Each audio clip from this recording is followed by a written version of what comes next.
Welcome, Internet, to the Play Some Video Games podcast. It's your boy, Donnie and Dev, joined as always by Donnie, Eat the Hype Reese, and filling the ever-revolving third chair this week is none other than the Platinum Princess herself, Miss Hayley. How are you tonight? That's it? We're just giving thumbs up? I'm drinking. Yeah, I mean... That's going so far. Yeah, I don't have alcohol because I have to be a responsible person, but, you know. I am responsible and I'm still drinking alcohol. Drink responsibly. Yeah. That's how that works. Drink responsibly, exactly. I'm the only adult in my house right now. But I have errands to run, and I haven't eaten dinner yet, so alcohol probably not the best mix. Had a long day, man. A long week. I didn't get home until like 7 my time, so like I eat dinner and like the show started. Like it's really like it's like this just happened. So I was like, wow. Damn. Snuck 7? up on me. Yeah. The office was today, so and I have to drive. You know, I've been on the road most of this week, and I'm going to be on the road tomorrow. I'm going to drive 40 miles to and from tomorrow morning. I'm just like, ugh. So, Lord, I'm tired. That's a lot. I can only imagine. Yep. Yeah, that doesn't sound like fun times at all. Daughter's car broke down. I'm just, it's fine. Normal life stuff. Nothing. Mm-hmm. Everything pales in comparison to like the stress Delvin's going through and stuff. Like, nothing like that. But, yeah, very true. But yeah, not digging it. Not my favorite week. Yeah, I can imagine. Yeah, it's just a lot going on, and sometimes it just bees that way. Presidents decided to come to Atlanta. Oh, I saw that. I'm like, what? Can they go somewhere else? Everything revolves around Atlanta right now. God, apparently. Yeah, it's like the center of the last damn universe. 4 years. Go somewhere else. Anywhere else, for the love of God. Everybody goes somewhere else. Oh, Johnny needs a break. Give this man a rest, please. Please. It's like every week, man. There's something else. What do they just throw like locations on a dartboard and it just lands on Atlanta? No, I think Atlanta loves to be in the spotlight. I think they sell themselves considerably short. I think they pay their people very little. I think labor costs are low. I think there's lots of reasons why people come to Atlanta. The reason all the movies are made here is because the state was like, this is cool. No taxes for any of these people. Like it's just, they like it. It's just, they like it. They want to like it. And that's why. It's close to Florida, not quite Florida. Yeah, because I think they'd be in danger if they actually went to Florida. Like that's, we're like safe Florida. Mm-hmm. Exactly. That's where my boss and his wife. Or PG-13 Florida. It's Florida. PG-13 Florida. That's good. Well, I would say hopefully some of this eases up for you, but I just don't see that happening. No. But hey, you got some new games coming that look fun. I know you're very intrigued by. So it was a good day on that front. I didn't have as much time to take all that in as I wanted, but I did get to see some things. And yes, as I continue to remind everybody, I think 2025 is going to be better than people were expecting at the start of the year. Yeah. I think it's going to be pretty good. It's going to be a packed year, especially if GTA hits next year. You remember how like people, not just us, I often cite Delvin and Dev about this because they were there, but it was like industry wide. That's not them. The entire industry was like, this year's going to suck. This is going to be one of the worst years in gaming. It's like, there's going to be some good games coming out. Because I don't think me or Delvin ever thought it was going to be a bad year of gaming. I think we thought there's plenty of games out. It's just a matter of there's not a whole lot we're interested in. Like, that's the sentiment that I was at. Like, yeah, there's a lot of games coming out. It just there's not a whole lot I'm interested in. It was a lot of like, 2025 can't possibly compare to, or 2024 can't possibly compare to 23. And it may not be as good, but I think it might be near as good. I think it's just as good. It started out great. Think about all the stuff that we got earlier in the year. Like, I know. Yeah. My whole take on this, not that I'm like some damn Nostradamus or anything. It just, from all the delays that we had, it was like that 2021 year where he had like nothing. And I was just like, there's a lot of stuff at work and they got to come out at some point. Like they can't just keep getting delayed. And I think we're about to go into that season. Yep. I think we're about to get into that now. I think once we get through the year, I think Sony's about to show up. I think Nintendo will show up again. Like, I think it's about to turn back on. Like the spigot's about to turn back on here. And I think it's going to be a fun little ride. Yeah, most definitely. Yeah. Well, Hayley, as you're kind of a guest, not really. You kind of live here. I do live here. I am always available. It's like the roommate. It's like the stepchildren every other weekend. Yeah, basically. You know, holidays. Yeah. Y'all ever need someone, just message me. So that's basically. Fair. Yeah. What you been up to? What you been playing? I've played a couple things, mostly still Fallout. But before I talk about that, I did try Ghost Runner 2 from PS Plus. Oh yeah. I really loved Cyberpunk. That game is hard as hell. You're telling me, man. That's that game, right? Yeah, I know that game. That game is hard as fuck. I loved the first one so much. I start the second one, you finish the first level, and they throw you into a boss fight. I'm like, yeah, I've had no time to memorize the combat. What are we doing? Game's super tough. Yeah. Sounds about right. I'm here for it. Like, I played a total of 20 minutes, and 14 of them have literally just been me, like, being demolished by this boss. Like, because that game. It gives you a timer for how long, like, each level took you. It took me 6 minutes to beat the first level, and then the next 15 was me getting my ass kicked. It's super fun. I mean, it's super optimized, and it's really nice. Like, everything's really fast and looks great, and like it's on like on Switch, and like it runs on everything. So like it's quite a feat, but also like kick you in the teeth hard. I played the game for a couple hours and like never again. No thanks. It's more or less that like we're kind of in like, hey, we got a bunch of Walmarts running right now season. So it was like, do I want to learn this right now, or do I just want to focus on something I know how to play and I'm gonna have a good time with? So I'm just mostly. It's why I haven't a good time. Like I have Animal Well installed, I just haven't opened it yet. Right. So, I've heard good things. I'm excited to play it. It's literally been like, I am working out the ass. Let's just play Fallout. See, this is why. I mean, I've never claimed to be good at games. I'm pretty sure I'm not. But there's also a reason why I don't play them. Tougher games, and that's why.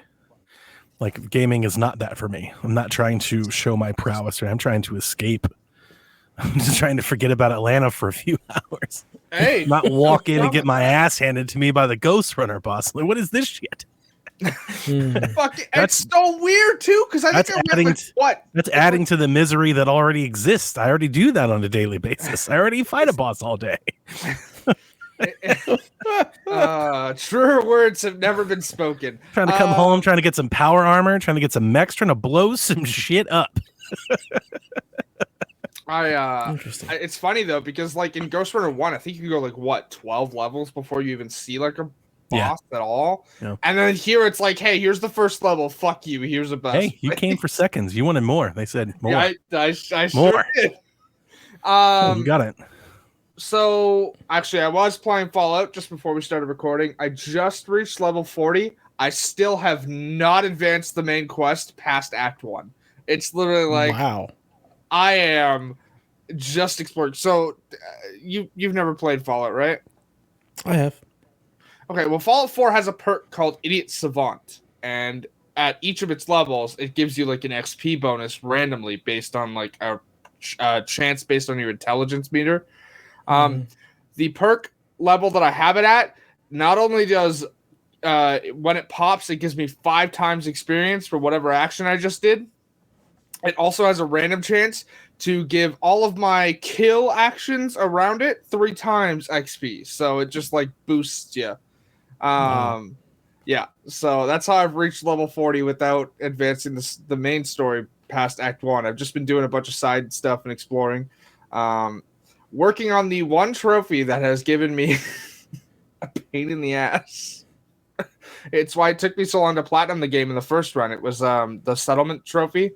I have 20% left to go for it, and then it's done, and I don't have to touch that stuff again. So did the trophy list not carry over from PS4 to PS5? So it's a new trophy list.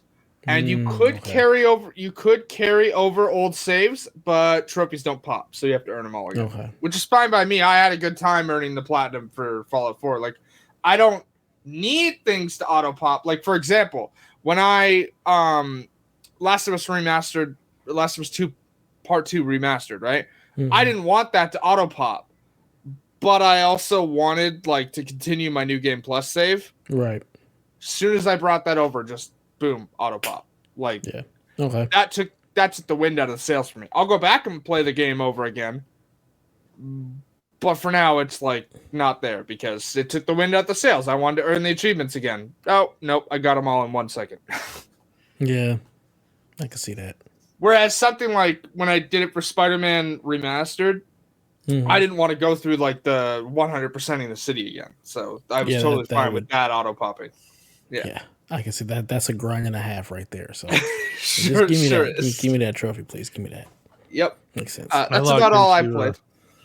I logged into Twitter to tweet that we were live, and I opened up the PSVG account to a tweet from Jez that says, "What should Xbox call the next Xbox?" With all of like the rumors going around, and I am fighting the ever-loving urge to reply, PlayStation 6. Why would you fight that urge? Why not just say that? That's a good tweet. It's a good tweet. Embrace the shenanigans. PlayStation 6 sounds about right. Oh, Xbox. We'll get there. We'll get there. Yeah, we'll get there. Well, all I've been playing is Stellar Blade. I fucking love this game. I'm at a boss that's currently kicking my teeth in. I have been mopping the floor with just about every boss I've come across, and I finally got to one close to the end, I'm pretty sure. And I'm just not being patient. That's the problem. Like, I've been, like, just... I can't read that. I could. I saw it. Oh. But, yeah. For John 32 in the chat, enabling me here. He's like, do it. Yeah, as you should. But yeah, it's been on easy mode for a minute just because I have so many abilities and I've found out lots of different little patterns and ways to just completely destroy bosses. I finally get to one where I have to actually be patient and not try to just bowl her over. And yeah, she's handing me my ass right now. So I gotta just sit back, be patient, and then I will kick her in the teeth. So, but yeah, really loving this game. If there's one thing that I could change about it, it would be the jumping. Like Eve jumping is like the absolute worst. You know how like in previous Assassin's Creed games, like the early ones, like it was frustrating because anytime you'd run or jump, he would just grab everything. Yeah. You would try to move up and he just like parallels off the side and go, you're like, what do you do? Yeah. Eve does none of that. She grabs nothing ever. Oh. Like it has to be so precise. And there's a lot of areas where like you have to like platform, and her platforming is so bad. You're just like, oh God, here I go plummeting to the earth again. This sucks. So that would be the one thing that I would say I wish they would adjust is like the platforming. Just give her a little bit of stickiness. Like there's only one place you're supposed to be jumping. Can you please just have her have some awareness to jump to that thing? Yeah. So, yeah. But other than that, yeah, I'm absolutely loving the game. It's their first game, right? Like, is that studio Shift Up? Yeah. Yeah, it's okay. You know, it's. Yeah. I'm always very, very forgiving when the studio's like first game is out. It's like, yeah, it's their first time. Yeah, that's fine. I mean, it's a very minor. Like, I don't give a shit. Yeah, I don't care. I don't even know the name of the studios making. I remember the same thing like Kenna. I was like, man, for their first game out, Kenna was pretty damn great. Yeah, it's pretty awesome. Yeah, so Stellar Blade in my life away. Hopefully I'll finish it soon. Definitely going to go for the platinum. We'll play the New Game Plus because it not only they add stuff to it. So there's it adds new more skills, stuff right? to do. Yeah, new skills, new abilities. I think there's some new mini bosses too. So I'm definitely going to play the New Game Plus. Probably platinum this one just because I'm enjoying it. That. Other than that, I ain't playing shit. So that's all I got. Nice. Donnie, what you been up to? Not much because I've been working so much on things. Like I'm playing Hyrule Warriors. I've been talking on track for weeks. Like I've had the Zelda itch, and just like trying to refrain from playing anything that would scratch it. Like I don't know what I want to play. Like I want to play Wind Waker, but I'm also like I've been on like 2-year-long wait and see if it comes to Switch, and I just know in my heart of hearts I'm gonna play it, and then they're gonna announce it. Yep. You know, like you just know it. You're like, that's how it's gonna happen. So I keep not doing it. So I was scrolling through my Switch and I came across the Hyrule Warriors logo and I was like, let's do this. And I started a new save and just started playing Hyrule Warriors again. It's mindless, mindless fun. I do love that game, by the way. I've talked about it for years. I won't go too in depth with it, but there were years ago, Nintendo released, it was called like the Hyrule Compendium or something like that.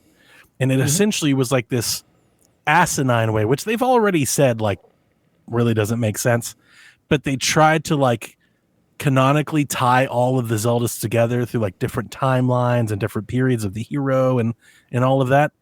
And this game is that.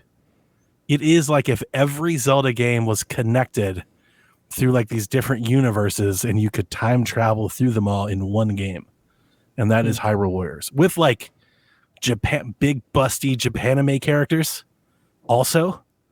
Like some they got one character, her name's Sia, and Sia's got cups for days for sure. So it's a lot of that too. It's a lot of Bandai stuff on top of that. So it's all of this stuff plus Bandai, and it's just wacky and fun and dumb and kind of mindless. What a statement. Yeah. Got cups for days. I mean, she busts the bus for sure. She's great. I put her in the mainline game. Everybody's trying to play as Zelda. I'm trying to play as Sia. Okay? Like, make that game. Let's do that Zelda game. 100%. I do, and you can play as her in the game. She's a playable character. So is Ganon. You can be Ganon and like wreck shop. It's stupid. Like, for all these years, people are like, I wish I could play Zelda. You can in Hyrule Warriors. You get to play as Zelda. So I got the Master Sword the other night. It was fun. My wife's really playing Animal Crossing. So the other night we did have fun. We played together. She played Rock Band with me. So she sang while I played guitar, and we had our little Rock Band moment. And I'm still playing through the campaign. I haven't been playing my PC as much, but I did start Sons of Valhalla last week, and I am enjoying that so far. And once I play more, I'll talk about it more. I don't even know what that is. Yeah, it's a really beautiful game, especially for like the sprite work. It's a 2D side-scrolling, like survival RPG.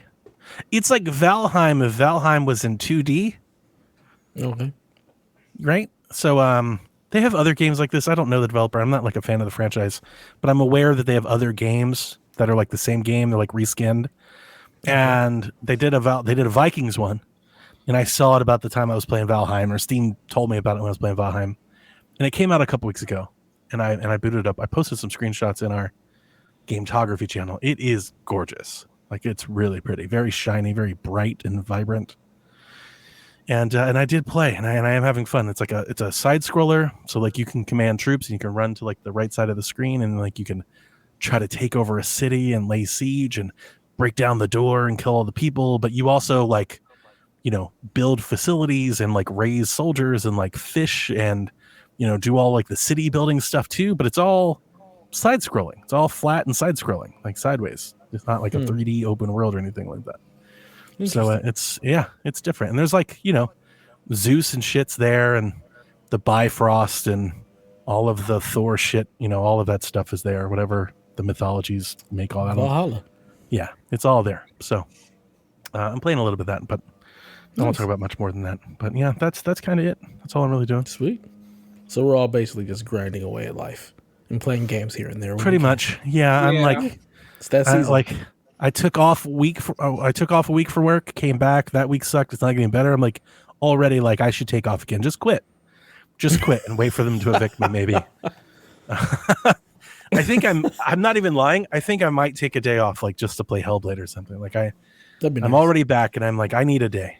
I have 3 days off this weekend, but that's because it's a holiday weekend here. So, what's the holiday? It's Victoria Day. The hell does that mean? My daughter has her own day in Canada. I must make sure I let her know that. Absolutely. In Canada, you would be a big deal. We will absolutely Victoria believe that. Yeah. Thank you, John. It was for Queen Victoria. They're not going to wait a minute. So like we threw all their tea into the ocean, and y'all gave them a holiday. I mean, What kind of shit is that? We should take you over and have like Uncle Sam Day or like Okay, right, like they're like Queen Victoria Day. Like, what is that? That is so un-American. Absolute shenanigans. Hold on. Let me also just point out, y'all know we're still technically part of the British Commonwealth, right? We're our own I did country, not know that. But I don't think that's true at all. That's not. The king is Sounds made literally like. Are you on their money? If you're not on their money, you're not a part of the kingdom. Wait a minute. Doesn't France own like half of you? How does that work? No, they did in 1867. Wait a minute. Don't they all speak French? That's French Quebec. Canadian, yeah. Okay, so that's more ownership than technicality. We're a part of the kingdom. They actually still speak the language. The king is the highest level of our government, and also they're on our money. I realize I have the CU cup still up. I didn't even realize, Sean, like it's still up. This is very funny as we're talking about the way the Canadian government works. Yeah, no. There's the prime minister and all that, and then above that is the king. So, yeah. What king? King who? Yeah, who? King Charles. Do they even think of you? King Charles. Do they know that? Does anybody let them know that they still have territories? When we sign a bill into law, the king can veto it if you want. When is the last time that has happened? When does he even pay attention to Canada? Like, I don't know. He pays I don't think he attention knows to that Canada the exists. I don't think he knows that that's there. Yeah. I think we should just own Canada. I agree. Agree. Like, let's stop fiddling around and just like, hey, like we're just gonna put the flag up now. You belong to us now. If you guys want to like do the opening of Fallout, sure, annex Canada. Let's see how that works. I mean, I got sports teams up there and everything anyway. Listen, hang on. I'm sure we would be fine trying to annex Canada. Okay? No offense. Hawaii might be okay trying to annex Canada. Like, this is also true. I don't think the king's going to come for y'all. Yeah. I don't actually care about the king, just so we're clear. Pointing out the way the Canadian government works. I didn't realize Sean has a king. Do you do like a pledge of allegiance to the king or something? No. We don't do that shit. We don't do a pledge of allegiance. Does your money just work in the UK? No, you would still need to convert it. So that doesn't count. So this doesn't count. I don't make the rules. I'm just telling you how it works. I don't think this is a rule. I don't know that anybody makes the rules right now. It's just like free for all shenanigans. He can back me up. I don't think it makes a difference if he backs you up or not. So could John 32. There goes Dev. Hey, the UK heard him talking shit, and he got straight up zapped. What just happened here? We have no idea. You were in the middle of saying something and boom, just gone. I think the King's ninjas came for you, Dev. Apparently. Canadian's king did not appreciate that at all. Yeah. Didn't take your slander at all. I don't make the rules. I don't care about the king or the monarchy or any of that. It's just that's how our government works. I think that's reciprocated. Prime Minister. I don't think they know about Canada. They're not checking for Canada at all. Just as that's just Canadian part pesos. Of North America. Canadian pesos. Looky there. John 32. America is our side piece. The UK is daddy. Wow. I mean, if they're daddy, do they offer you at least, dual citizenship or something? Like, are you good to just go there? It is easier for us to get citizenship in the UK. You should automatically just have it. I mean, technically, you're part of the UK if that's the case. You're part of the kingdom. Yeah, okay, hold on. Let me UK also West. point out Australia is still technically part of the UK Commonwealth. Guess what? What? Yup. That's not true. What? Why? I promise it can't be true. Look it up. Is that your greenskeeper there, Dev? Of course it is. Maybe he hit your internet line. He's out there with the hedge trim. Oh, I mean, maybe. Is this? Also, let me point out, I don't use that temperature system. I use Fahrenheit. Yeah, do you use metric everything and Celsius and all that stuff too? I mean, I use Fahrenheit because, most of my friends because America. In it is literally one of the dumbest things we've ever done. It absolutely is establish our own country and be like, we will measure things our own way. It will make no sense to anyone else in the entire world. And still have part of their measurements in our measurements. Parts of yours only because we don't want to remake glasses of our own. Yeah, we have these. Yeah. So we'll measure this by this way, but we'll measure the other one by clicks and pounds and brain, anything else. Just stupid. We're a bunch of idiots. Yes, absolutely. But also, I love every time someone's like, America has freedom units. I'm like, all right, you lean way too hard into that freedom. Freedom units? Oh yeah, that's what a lot of people call the Fahrenheit and all that. It's like freedom units. Yeah. Never. See, this is why we go to war. We're going to correct that. We're not going to be taking any slander. About to show Canada why we don't have free health care. I am not saying Canadians. Don't fuck around, Canada. I am saying I have literally heard Americans call like. That's why That's why you guys talk about Canadian units. Okay, you take your damn Canadian units somewhere else. Talk about it's 4 degrees outside. Jesus Christ. Sean's like, it's burning hot out here. It's 28. It is. That makes no sense. It's how much? Idiots. We're bumbling idiots. 58 degrees. We're like the world's corporation. We're all just plugged in hamsters on the wheel while everybody else like lives a full life. Yeah. For reference, when you say 58 degrees, are you talking about Fahrenheit or Celsius? Because I'm using Fahrenheit. If it was 58 degrees Celsius, I would be on fire. See, it doesn't make any sense. I don't know how any of that works. That Sean did tell me once, like, is it zero is like zero, right? Like that's freezing or something. Yes, zero. So that does make sense. See, again, we're the idiots.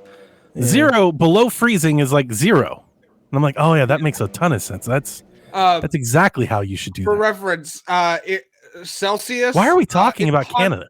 I don't know. At Celsius, we've done this has gone on too long. Hold on. Just let me finish so Dev gets the picture. At 30 degrees Celsius, it's 100 degrees. Anything above that, it gets really hot. So they go from zero. They go from freezing to on fire in 30 ticks.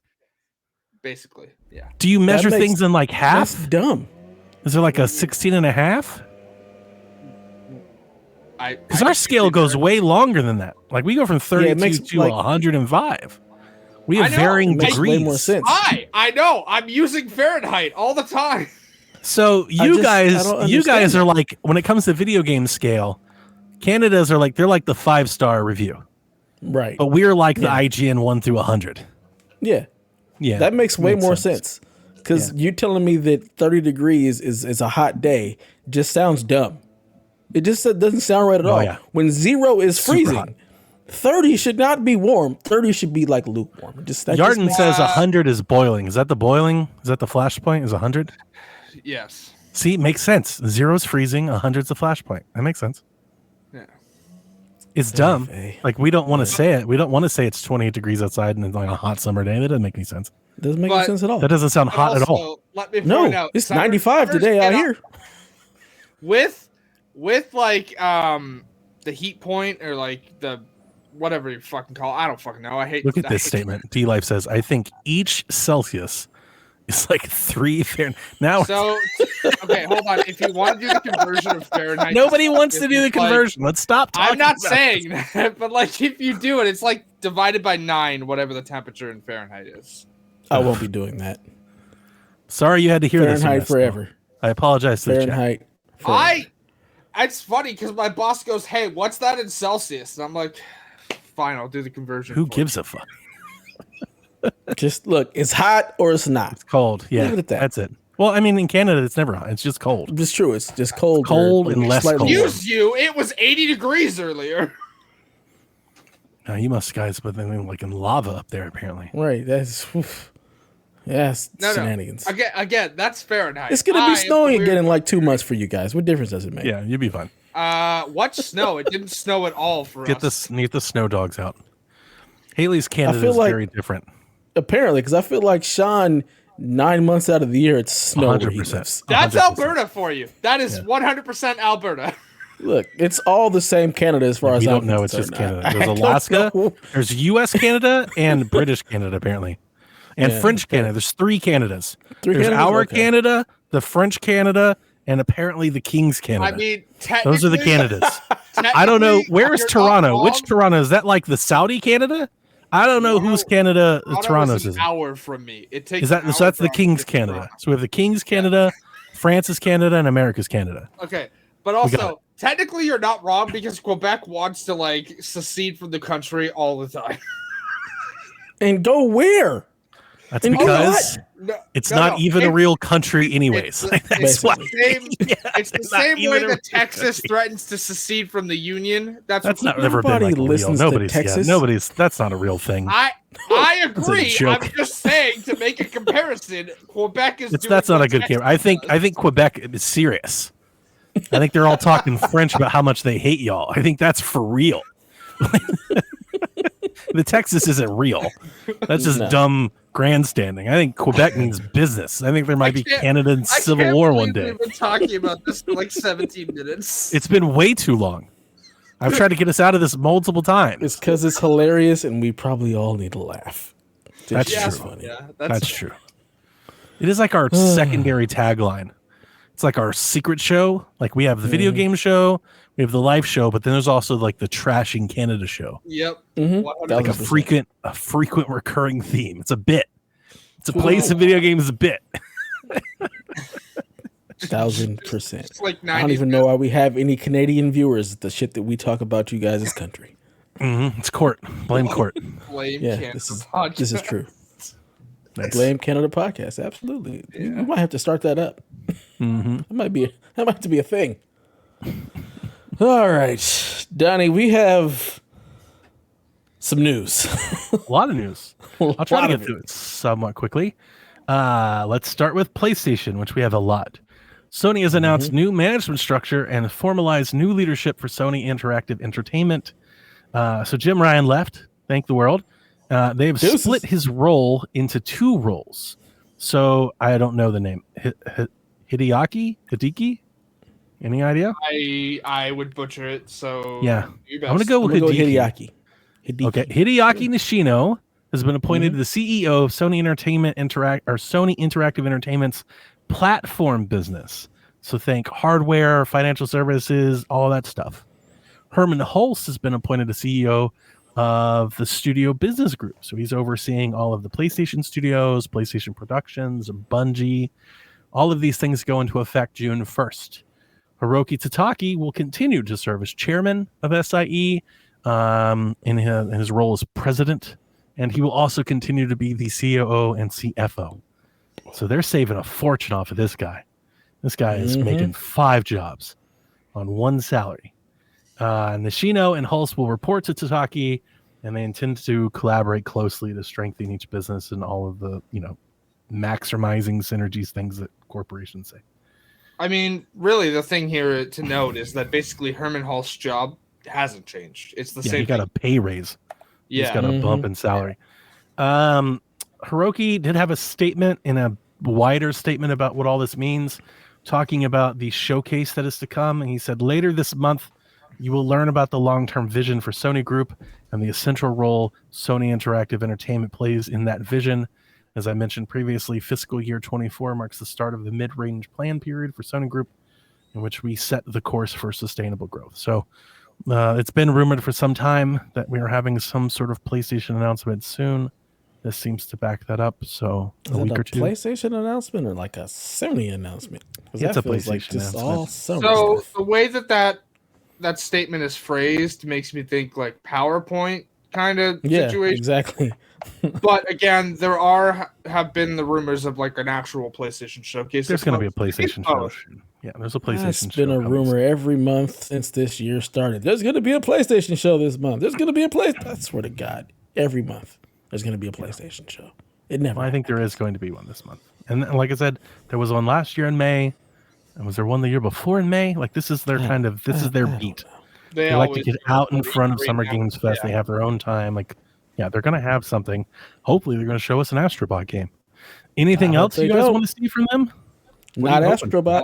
I mean, hoping for Astrobot, baby. I'm hoping they don't show Astrobot. I'm always hoping for an Infamous like port. That's not happening. Is that real though? Do you have any? Is that just hopium? No, is there any idea that they actually might do that? No, that's just me huffing copium. Yeah. Do you think, I'll put you, since you are more PlayStation people, do you think they'll talk about the Pro in said showcase? In the showcase, no. Do I think it'll be a blog post immediately after the showcase? I count. Like this month, do you think they'll unveil the Pro? Yeah, I Maybe. mean, it makes sense, honestly, I think because you want to gauge interests, right? So, what are the rumors out there? The rumors are the next man up. Like we've got what's the Concord, right? yeah. So that's out there, and then there's the Horizon remaster, and then Ghost. Right, those are the rumors. Those are kind of like the next things that are coming down the line at some point. I mean, we Ghost should. is probably next year, not this year, but like it's up next. Like so, they should be showing it sometime. We should also theoretically see Ben's next game as well. I think so. It's been in development since like 2021, right? 2020. It's been a minute. Has it? I think so. For me, what's up next is Wolverine. I don't know anything else. Well, that's the other thing. Yeah, the Spider-Man should be next year, so that's something else they could do. Yeah, They could show us something now for next year. I think maybe you hold on to it, but they could. Death Stranding 2 is coming up soon. I forgot about that one. Yeah, that's another one. So yeah, there are games out there for PlayStation. They're working on stuff. Yeah. But I'm Astrobot, not too worried about it. big awesome Astrobot game. Big open world, beautiful 3D action Astrobot. It's the one thing I pray that So we don't excited. see Custom is controller, any more custom system. Astrobot. Big studio. Wait, Dev, you don't like Astrobot? No, absolutely This is crazy. This is like egregious. It's a platform. Loves PlayStation, hates Astrobot. The cutest character like the world has ever seen. I don't like cute. It's adorable. We know Absolutely this. adorable. Put them in. I need an Astrobot kart racer. I need Astrobot golf. Like Astrobot everything. It's the best. Surefire way to turn me off is to talk about Astrobot or cute games. No, thank you. Get that the fuck out of here. Well, what about finances? Because we also have Sony's financial report, where the PlayStation 5 unit sales are 7% ahead of PlayStation 4 and 66% ahead of PlayStation 3 in the same amount of time on the market. PlayStation net sales for games and services rose 17% year over year. And in total, PlayStation moved 20.8 million PlayStation 5s. This is the highest annual amount to date, but shy of their targets. Their original target was like 25, and I think they dropped it to 21. So they came in at 20.8. The demand for the PlayStation Portal exceeded supply for several months, with the device doing better than expected. And they wrote, as we enter the second half of the console cycle, we expect the number of PS5 units sold to gradually decline. However, by steadily maintaining and expanding the consistently increased number of active users and our user engagement while strengthening control over business costs, we believe that we'll be able to steadily increase sales and profits for the PlayStation platform moving forward. Now, if you saw, I put this down. I don't usually care about like what the rest of the companies are doing, but I saw several headlines. You know, everybody like makes their own point about things. If you saw like negative news or critical news about the financials, Sony revenue as a whole was down 7%. That has nothing to do really with the PlayStation market. Not it's at all. other factors inside of Sony. PlayStation was up. But they did talk about more multi-platform games as a way of raising profits. So they might be looking at a way to make up for losses in other sectors by doing more PC ports or other things like that. Well, I don't know. Remains to be seen. But PlayStation business is very strong. Helldivers, man. Well, they need to fix that and remake it available in the countries that it was delisted in first. So, do they have to? I don't think they have to. Did we talk about nice? Sure. Last week on the show? Did we talk about Ghost last week on the show? I feel like we did. Ghost of Tsushima did the same thing. Yeah, we did. Because we talked about Green Man Gaming just completely pulling it off their site because they took it all down. Yeah, but now it's actually on Steam itself in the same restrictions. Like Steam. all the countries that it's not, the PSN is not in. It's weird because when we talked about the Helldivers story, they said they were like, "We're not going to require you to do this unless you want to play multiplayer." And it was like 2 days later, they're like, "You're not even going to be able to buy it anymore." Like that's all changed. Yeah.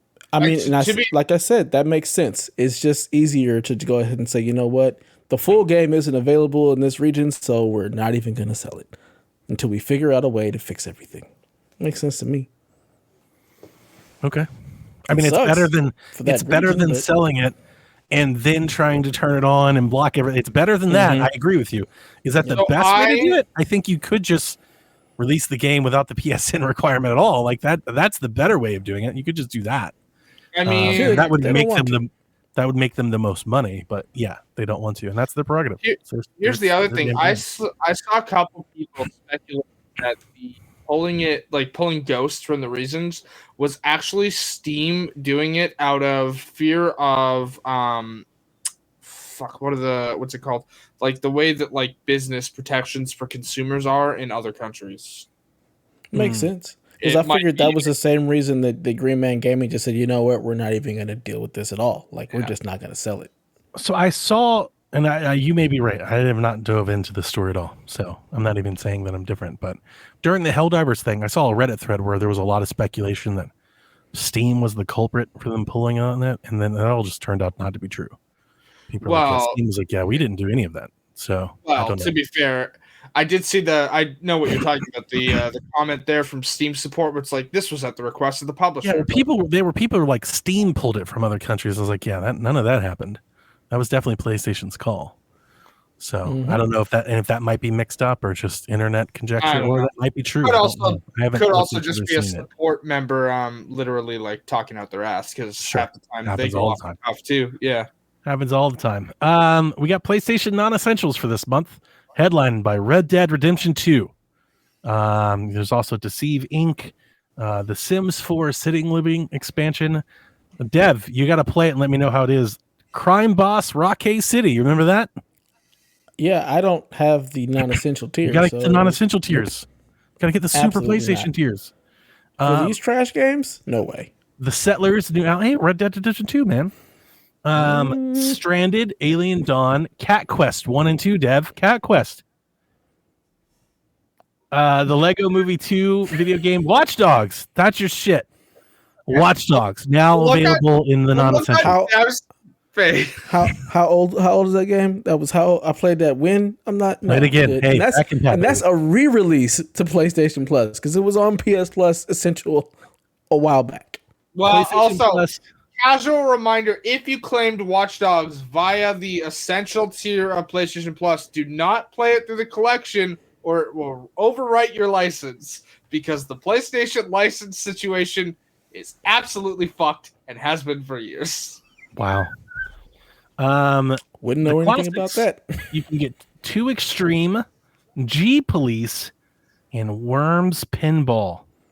The only one of those I recognize is Worms Pinball. What the fuck are the other two? They were PS1 games.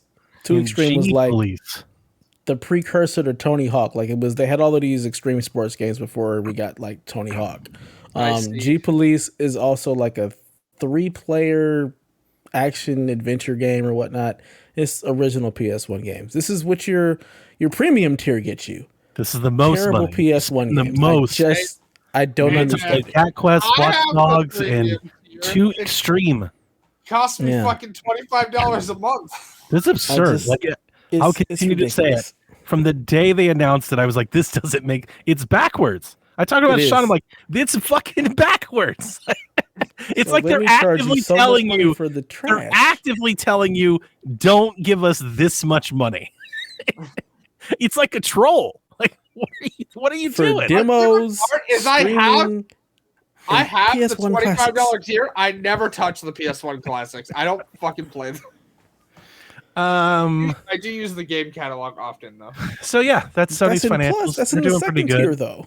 They're selling console. Here's the thing. Here's the thing though. That's in the next tier, yes, but only half the collection. If you want to play any game labeled remaster in the collection, you have to have premium. Welcome to the way they tag their games. The only thing that I think is good about the premium is like the streaming. Having the ability to stream that stuff from the app at any point is like the only good thing about the top tier. And I feel like that should not be even in that tier. It should be in a lower tier so you get more people using it. I don't know. It's broken. It's broken. So they sold a bunch of stuff. They're making a bunch of money. They got a lot of games. They did say with the decline in the consoles, and I'm just going off the cuff here because I remember reading it because I thought it was interesting. Apparently, a big part of their big target, like the 25 million consoles, is that they were selling a lot of consoles like at cost or at a loss this year, trying to move units. So they said that they expect to strengthen margins by not doing that because as console sales begin to decline, that they'll kind of stiffen up because the margins will be stronger on the consoles sold. Which I think says something. Not that PlayStation's still very good; they've got over 50 million of them, but I think it says something overall to like the greater console market. Right? We've been talking about this like kind of all year. Xbox has been like shouting from the rooftops, like, we're not finding new gamers. We're not getting new buyers. Like, people aren't buying the console market. And even that the PlayStation 5 is selling very well, if they're declining here in year, what, 5? 4? 5? 4? I think it's 4. 4? If they're starting to go on the decline, it bears reason expecting that the PS5 probably won't outsell the PS4, right? That, like, it does look like the console business is maybe taking some sort of like a slight downturn or a cooling off period. And that's both interesting for the market, but also like as the Switch begins to launch and they try to do the same thing by moving an entire generation over to a new console, I wonder, that's something I'll be thinking about as the years to come as we monitor the Switch sales. Like, how does that impact? Is this a traditional console business problem? Does it also include Nintendo? Is Nintendo different because they're casual? You know, lots of thoughts about that. I think it's a combination of several things. One, a lot of the games that have come out on PS5 have also been available on PS4. So a lot of people who are just like, I'm not too worried about upgrading. There hasn't been anything yet that has forced me to move to the next console. And by this point, we had a price drop on the PS4. There has been no price drop on the PS5. In fact, it's gone up. Well, they did an official gone up, but it has been pretty. It's been pretty.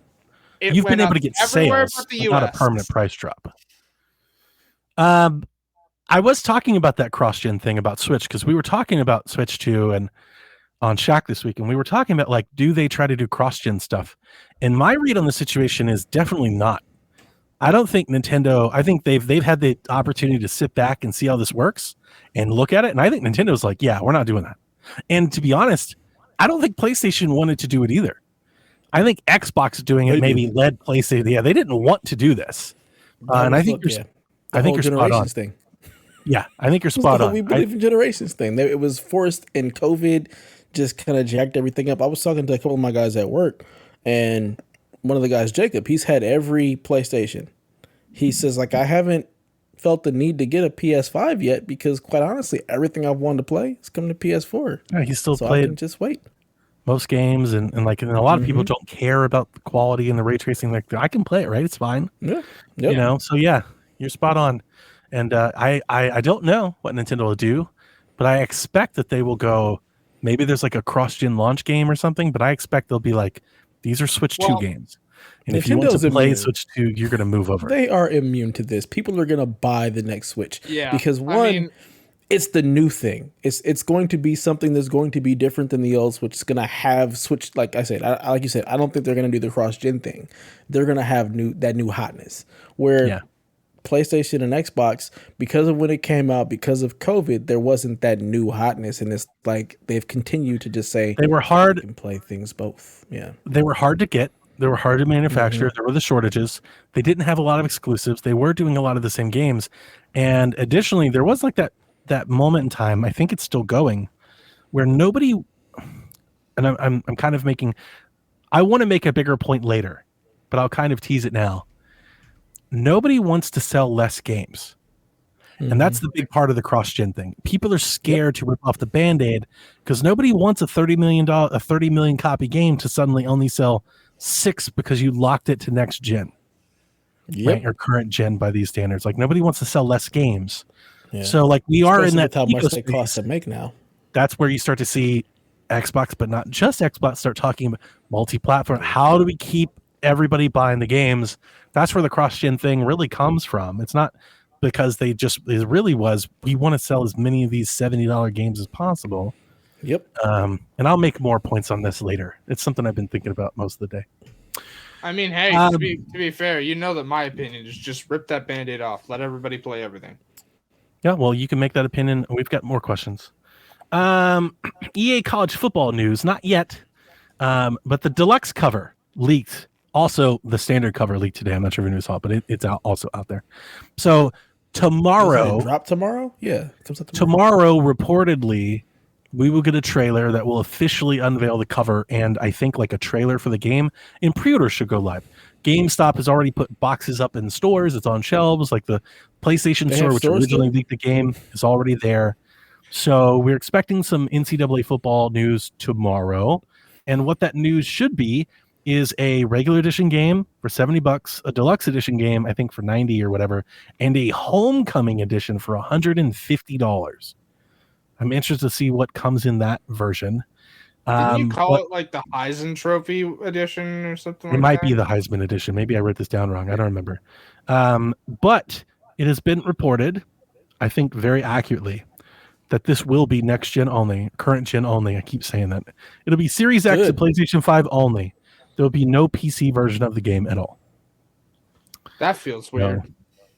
No, it doesn't. Sounds about right. It doesn't. If you had asked me this a year ago, it's exactly what I think we said and guessed. But EA has been all in on PC for years, so I'm slightly surprised to see it. But there's a couple things at work. I saw you speculate about mods, right? So first, Matt Brown, he's like the extra point guy. He's been covering. He's got sources in the studio. He 100% said, "I think this is about cost." He said this is about establishing a new franchise. They don't expect Madden, or they don't expect EA College Football to sell anywhere near as many as much as Madden does. So it's about cost. They don't want to develop a third version of the game in their launch year. It's about establishing a new franchise. It's been gone for a decade. There's possible that some platform holders, one or the other or both, have contributed to making sure that this is kind of like a console seller, because people will buy consoles for this game. So they may have pitched in costs. But I also think the NCAA and college football are on the brink right now when it comes to, there was a news story today. They're being sued for $20 billion of antitrust stuff and NIL stuff. And I think they're about to reach a settlement, and it's going to put a bunch of new rules into NIL and all this kind of stuff. I don't think the NCAA or the colleges want PC modding in NIL stuff or players that opted out. I don't think anybody wants any of that. I think that's probably a big part of this. I think they're like, absolutely not. They want to like kind of play it safe. And I would expect that eventually, if this becomes an annual franchise like EA wants it to, I would expect that it probably will come to PC, but probably in year 2 or 3, right? Like after, because the EA model is we'll build an engine, we'll build the game, and then we'll kind of make improvements to it. And that's what we saw with Madden.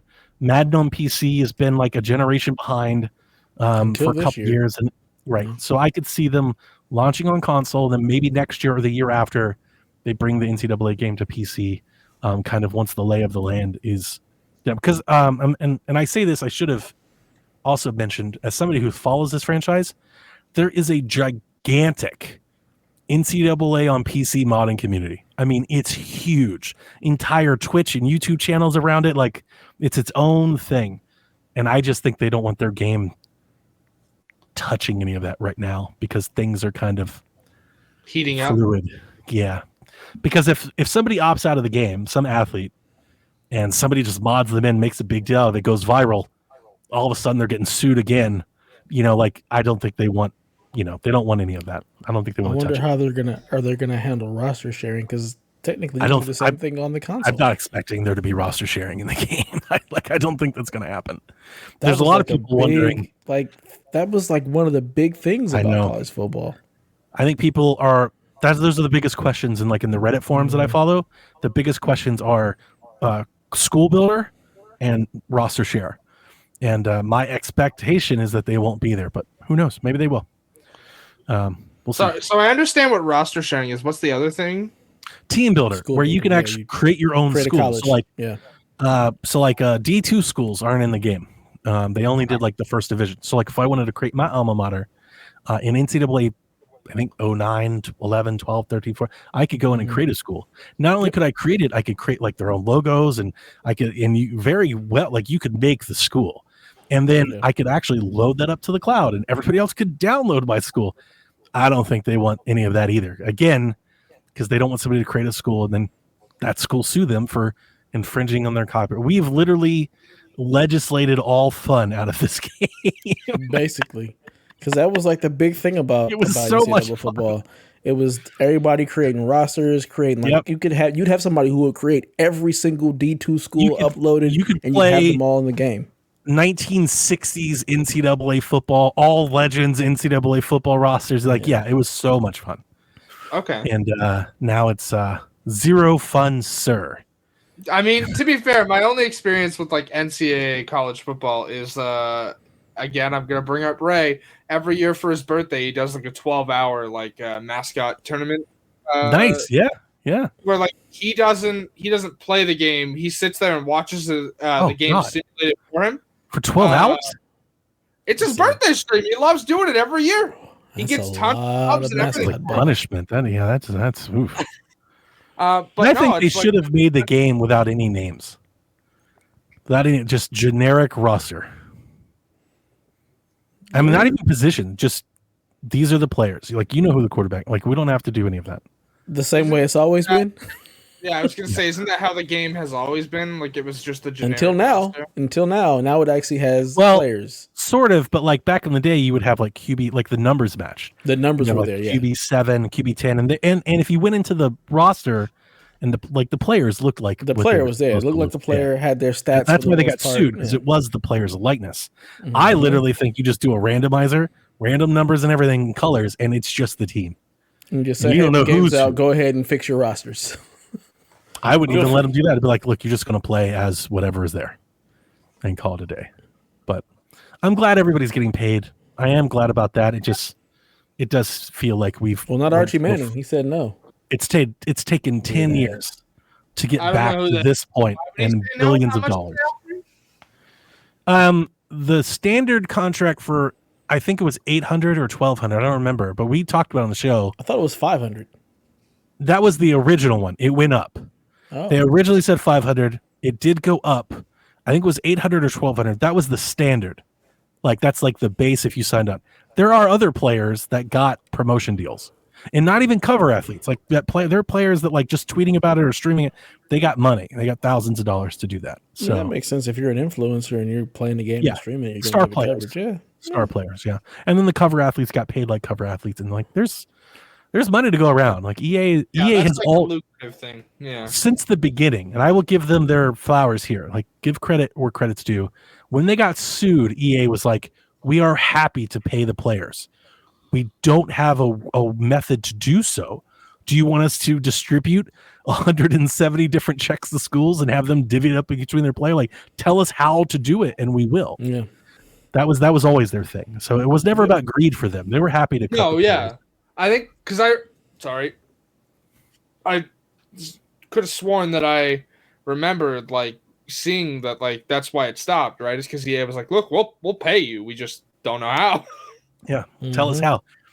They have signed like, it's obscene. I don't remember what it was, but it's like, I want to say like 10,000 players. I don't remember all, but like a ton of places got so many players to sign up. So pretty expensive. Sorry, Yarden says $600 in a copy of the game.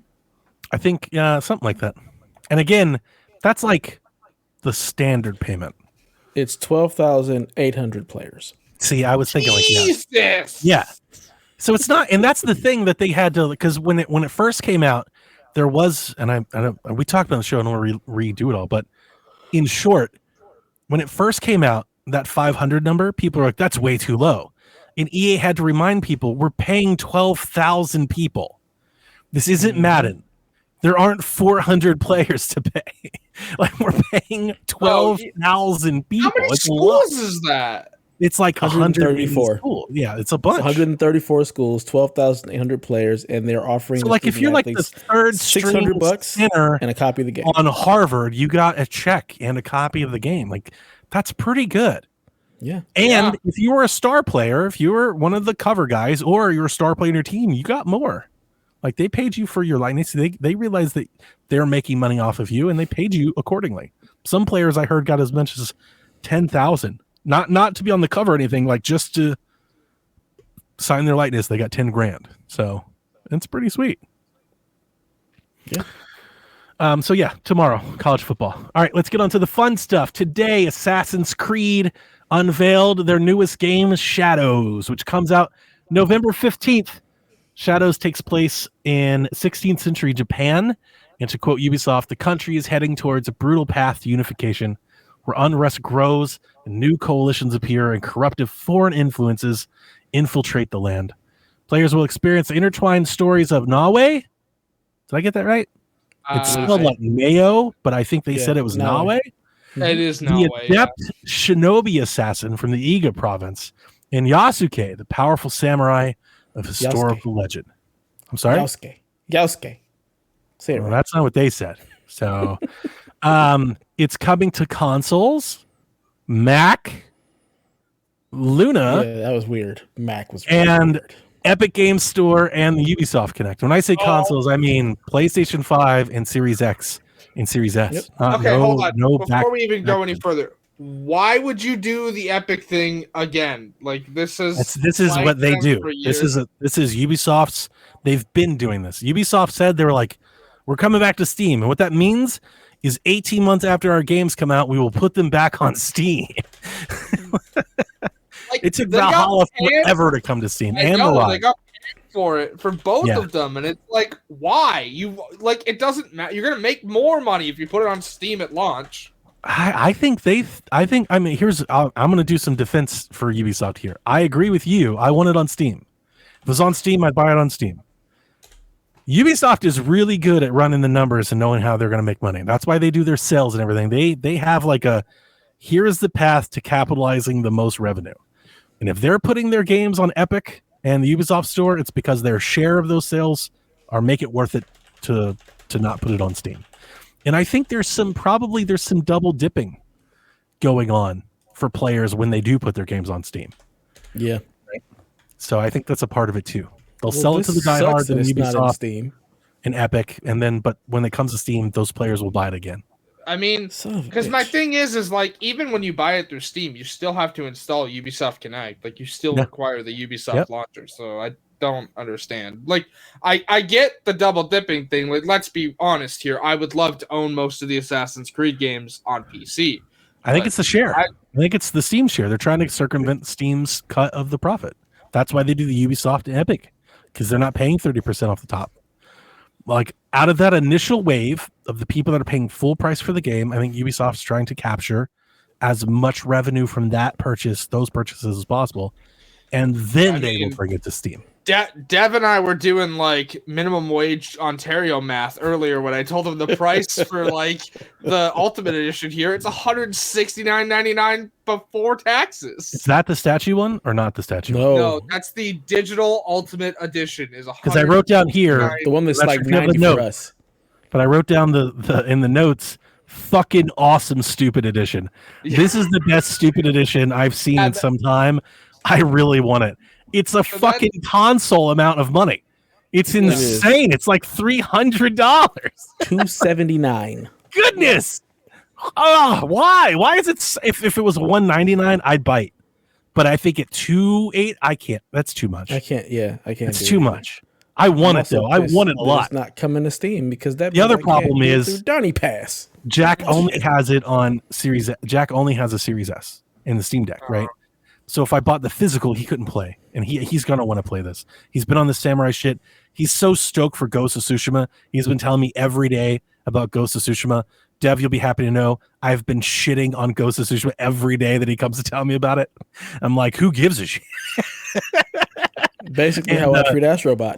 Lovely. And today he came. He was in a bad mood. He's all tired from school, and I was like, "Did you see the new Assassin's Creed game?"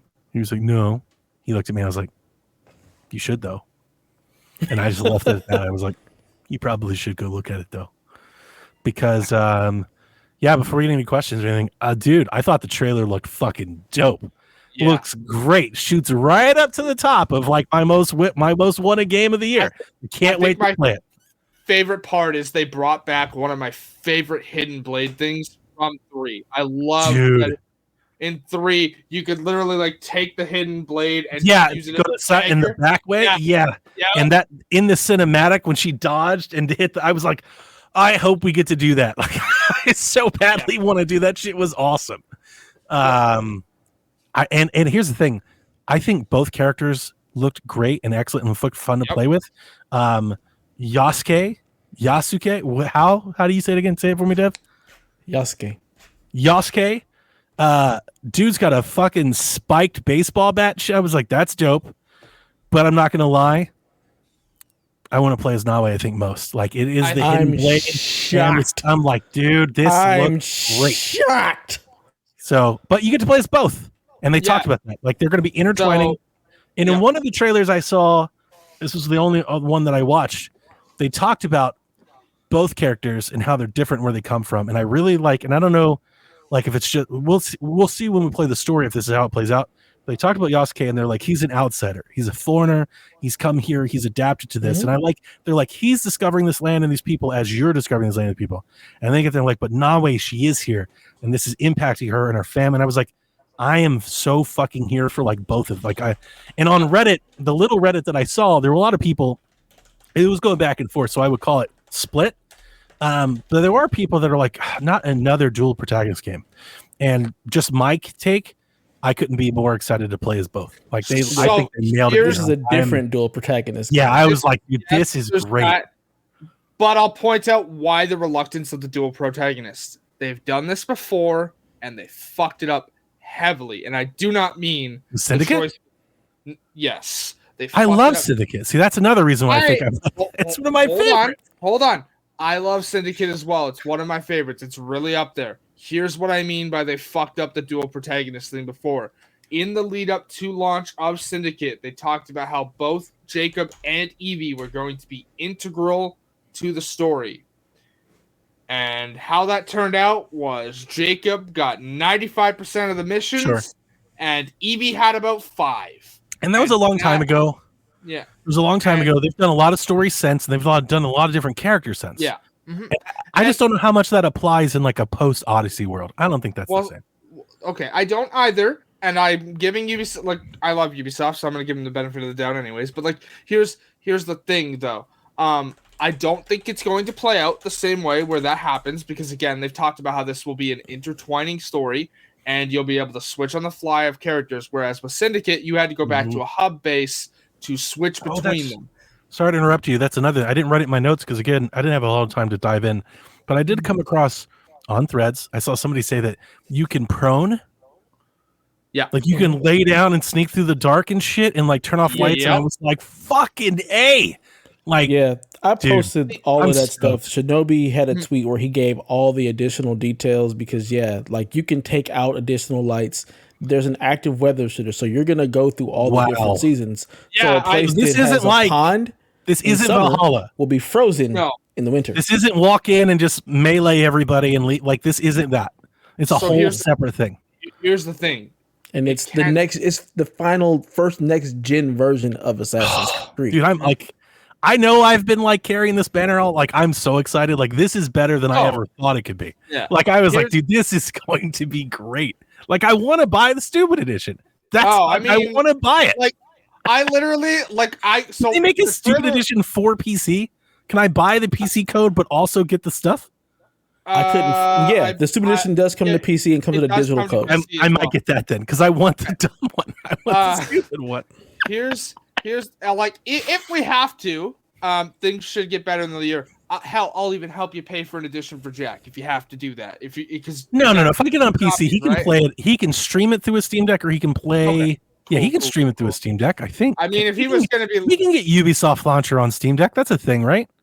I don't. I have no idea. It sounds like it would be a bad time. When you listen to this podcast, please message me if you can put Ubisoft. Yeah, I was going to say that would be a Garrett question. If not, look at this. I have a machine that can stream everything from my PC to it. And he can he can play on PC when I'm done, not when I'm playing it. But the other thing that I want to point out when people were mentioning their reluctance for like not another dual protagonist thing. So they've done this. Each character has a different play style thing before. Again with Jacob and Evie, but it turned out that like Evie had all the stealth stuff. Jacob was a brawler, but you could play them both either way. I hope that I'm going to Negan the fuck out of somebody with that bat. Because I am literally pointing out right now. This is one of his weapons. I'm going to kick through a door and beat the shit out of somebody with that bat. Oh, yeah. Destructible environments as well. Oh, really? I didn't even see that. That's awesome. They have this. So never mind. I'm not going to kick the door down. I'm going to kick somebody shit out of the door with the bat and then beat somebody with the bat. Yasuke looks cool. I'm excited to see how his story plays out. But you know damn well 90% of the time I'm going to play as Naui. And I want to be able to murk all the fools in the world as her in open combat because I'm terrible at stealth. Oh no, I mean I'm gonna do both. I'm equally looking forward to playing as both. But the hidden blade, again, it was that animation. Seeing him turn it sideways and go, I was like, I gotta if I can do that, I'm gonna do that to so many people. So according to the game director, Yasuke will not have a hidden blade. They're both no, he doesn't. Yeah. They are both assassins, but only now. She's the only one that has a hidden blade. That's her thing. She can't kick the shit out of people, but she does get to she can't take on multiple enemies. They said she's the you get him in the back, you take on a couple, and you disappear in the smoke. You get the fuck out of there. You're a shinobi. You're not. You're not an upfront fighter. You know damn well I'm going to try and see if I can do it. Everything looked really nice. Like I'm jazzed. I'm so excited. Again, if you can't hear my voice, like stupid edition excited. Like need to put it on the Assassin's Creed shelf excited. Like so I want to point out one more thing on the price thing. This is the second Ubisoft game to do like a $50 price thing on their stupid editions in Canada. Because Outlaws is also the same thing, $169.99. The ultimate edition. Wow, nice, go you guys. I'm not excited about that. It's 150, not 50. 150. So it's more. Sorry, I thought that was cheaper than what we're paying. Is it not? No, it's more. So, my bad. Never mind. Sucks to be Canada. Maybe you should write the king. Okay. The Ultimate Edition in the US is $129.99. It's $160. Oh, okay. I thought we were still talking about the Stupid Edition. I thought your Stupid Edition was $50 cheaper. I was like, man, that sucks. No, we did the version. The statue Stupid Edition is $379.99 here. Ooh, that's a lot. Yeah. Yeah. I might have to trade in a console or something. Like, I don't know. I might have to start looking around. Like buy a PS4 for dirt cheap. I'm sure you can find that, or a PS5 for dirt cheap, and trade it in and get your Stupid Edition. I might have to look around. Like, hey, I got to figure out how to do this, guys. I've got credit. I've got credit. I've got a $250 GameStop credit I've been holding on to for a while. Well, shit. There you go. You gotta do is, there you go. I've been holding on to it for like Switch 2 or something. I've been holding on to it for like not like a game, but I might just blow it on the Stupid Edition. I thought you'd only have to pay $20 afterwards. I do have Switch 2 cash. I got it. You're good. You're getting the Stupid Edition. I already see it. I do want it. I want it a lot. And you didn't watch either of the other like videos because they posted the trailer. They posted meet the characters, and they posted one more. I didn't watch the other one. I watched the meet the character one. Okay. I watched all three. I haven't watched the other two yet. All I've done is watch the third one about. So the third one is the like talking with the directors of the game, and they're going over all the different things that they've added since this is the first like next gen only. Is there any gameplay footage, or is that kind of? Yeah. It's kind of. It's like an idea of what it may be, but it's still they're basically breaking down the trailer, so it's still just the in-game cinematics. I want to see one of these castles. And they show the Ego province. So they go over that and they show you how grand it is. They said that the map is about the size of Origins, so not as big as Odyssey, but still a pretty big map. Also, to be fair, Odyssey's map is 50% water anyways, so okay. Yeah. Oh, he said Origins, not Odyssey. Yeah. Well, it's about the size of Origins. When Dev says not as big as Odyssey, if you took out all the water from Odyssey's map, it's basically the same. Do not spend Switch 2 money on this. I don't know, man. I might have to. I mean, I have a choice. I'm gonna get Switch 2 regardless. Don't worry about the Switch 2. The Switch 2 is gonna be getting. Switch 2 is gonna get bought. Don't worry about it. This is Delvin. I said, Delvin. This is Donnie here. He's gonna get it. Why are you worried about it? It's not a big deal. Here's the thing. If Donnie doesn't like it, he's gonna flip it instantly. So no, not with the Assassin's Creed stuff. You see my shelf, right? I have like a whole shelf of Assassin's Creed. I wasn't talking like anything that you don't like you flip. So. Plus, Jack has been after one of my Assassin's Creed statues because I've been talking about like loosely for like 6 months. I'm like, I might rearrange the cubes at some point and maybe move some stuff around. And he was like, "Are you gonna like not have room for some things?" Which one? I may not have a place for one of these statues to go. Maybe one of these needs to go to your room. I mean, I want to say Valhalla because I've got like 3 Valhalla statues, but it's going to be between. It's going to be like the French one, the French flag. I was probably going to send that one up to Jack's room because I just got that one because it was cheap. I think I paid like $20 for that statue. I don't really care about that game, which is like, was it Unity? Yeah.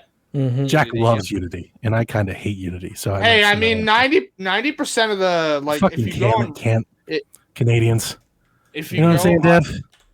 Fucking terrible. Canadians. If you go on Reddit, like Canada. 90% of the threads of people talking about Assassin's Creed, they always bring up Unity because they loved that it changed the parkour system. So Jack loves Unity. That's his thing. So I might send that one up to him, and I'll create a nice, great equilibrium, balance, parallel cubby. the only statue I have, the only statue I have is right behind. Well, actually in front of me, but like it's. I was like, say, I don't see a statue behind you at all. It's Ellie. It's Canadians. It's the only statue. It's the one that I had to pay the $100 surcharge for when I bought it off you. Okay, I've got like 4 statues. We got a question. Handbone Johnny says, how do you think or how do you want Assassin's Creed Shadows to differentiate itself from games like Rise of the Ronin, Sekiro, and Ghost of Tsushima? That's a great question. Having not played half of those games and definitely didn't finish Tsushima, I think I will allow the other ones to answer this first. So how do I want it to differentiate itself? I don't know that I want it to differentiate much from Tsushima, if I'm being honest. Like, while I was not a big fan of anything but the main story in that game, the way that the combat worked and everything in Tsushima was really good. It's really nice. Oh God. Donnie's Jeff, laughing. You made me almost spit liquor all over my keyboard. That's literally why I stopped. It was like, days. Okay. No, I've not played Ronin, but like Tsushima had like an interesting combat system and like the parry mechanics and stuff like that for that were really good. I would like Creed to be different from Ghost of Tsushima in that way. I would not like it to adapt similar combat as Tsushima. I want Assassin's Creed ninja game to still play like Assassin's Creed. Yeah, that's fair. It still be Assassin's Creed. It can do new stuff, but still be Assassin's Creed. Oh, it will absolutely play like Assassin's Creed. I'll be happy.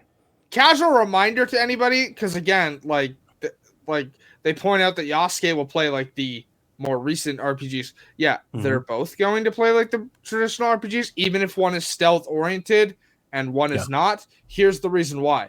This is an RPG still. Like literally in the pre-order thing, it's like, here's some skill points. Get some. Like that's yeah. Yeah. And what are those stupid editions? You get the DLC, you get the season pass, you also get like early access. There's like a steelbook. Yeah. 3 days. So 3 days early access. The steel blade. You get the collector's art book and lithographs. You get the katana guard. So the round part that goes above your hand on the katana. Nice. You get the world map, and then you also get the Creed wall scroll. We did not even talk about in my map. Sorry to interrupt Hambone's question here. We didn't even talk about maybe the most important thing. After 3 years of shitting on Assassin's Creed, we didn't talk about Tyus being interested in Assassin's Creed Shadows. You've got my interest. You've got my curiosity. I got to see gameplay. People eating the hype today. I was like, which again, we are back. See gameplay at Forward, which is next month. So yeah. I'm not worried about like it being close to Tsushima, Sekiro run. It's not. It's gonna still be Assassin's Creed. Yeah. Like that's the reality of it. It's gonna be its own game. It's not gonna be anything like that. Rise of the Ronin, it may be somewhat similar to that because Ronin kind of took its cues from Assassin's Creed and then threw some Sekiro in it. So I don't think it's going to be similar to either one of those. I believe the story is going to be much better than Rise of the Ronin. And Ghost, just it's its own thing. Like I don't see them adopting the combat of Ghost of Tsushima, although I would absolutely love that because I love its swordplay. I just don't want to be changing like stances and style. Like let me just.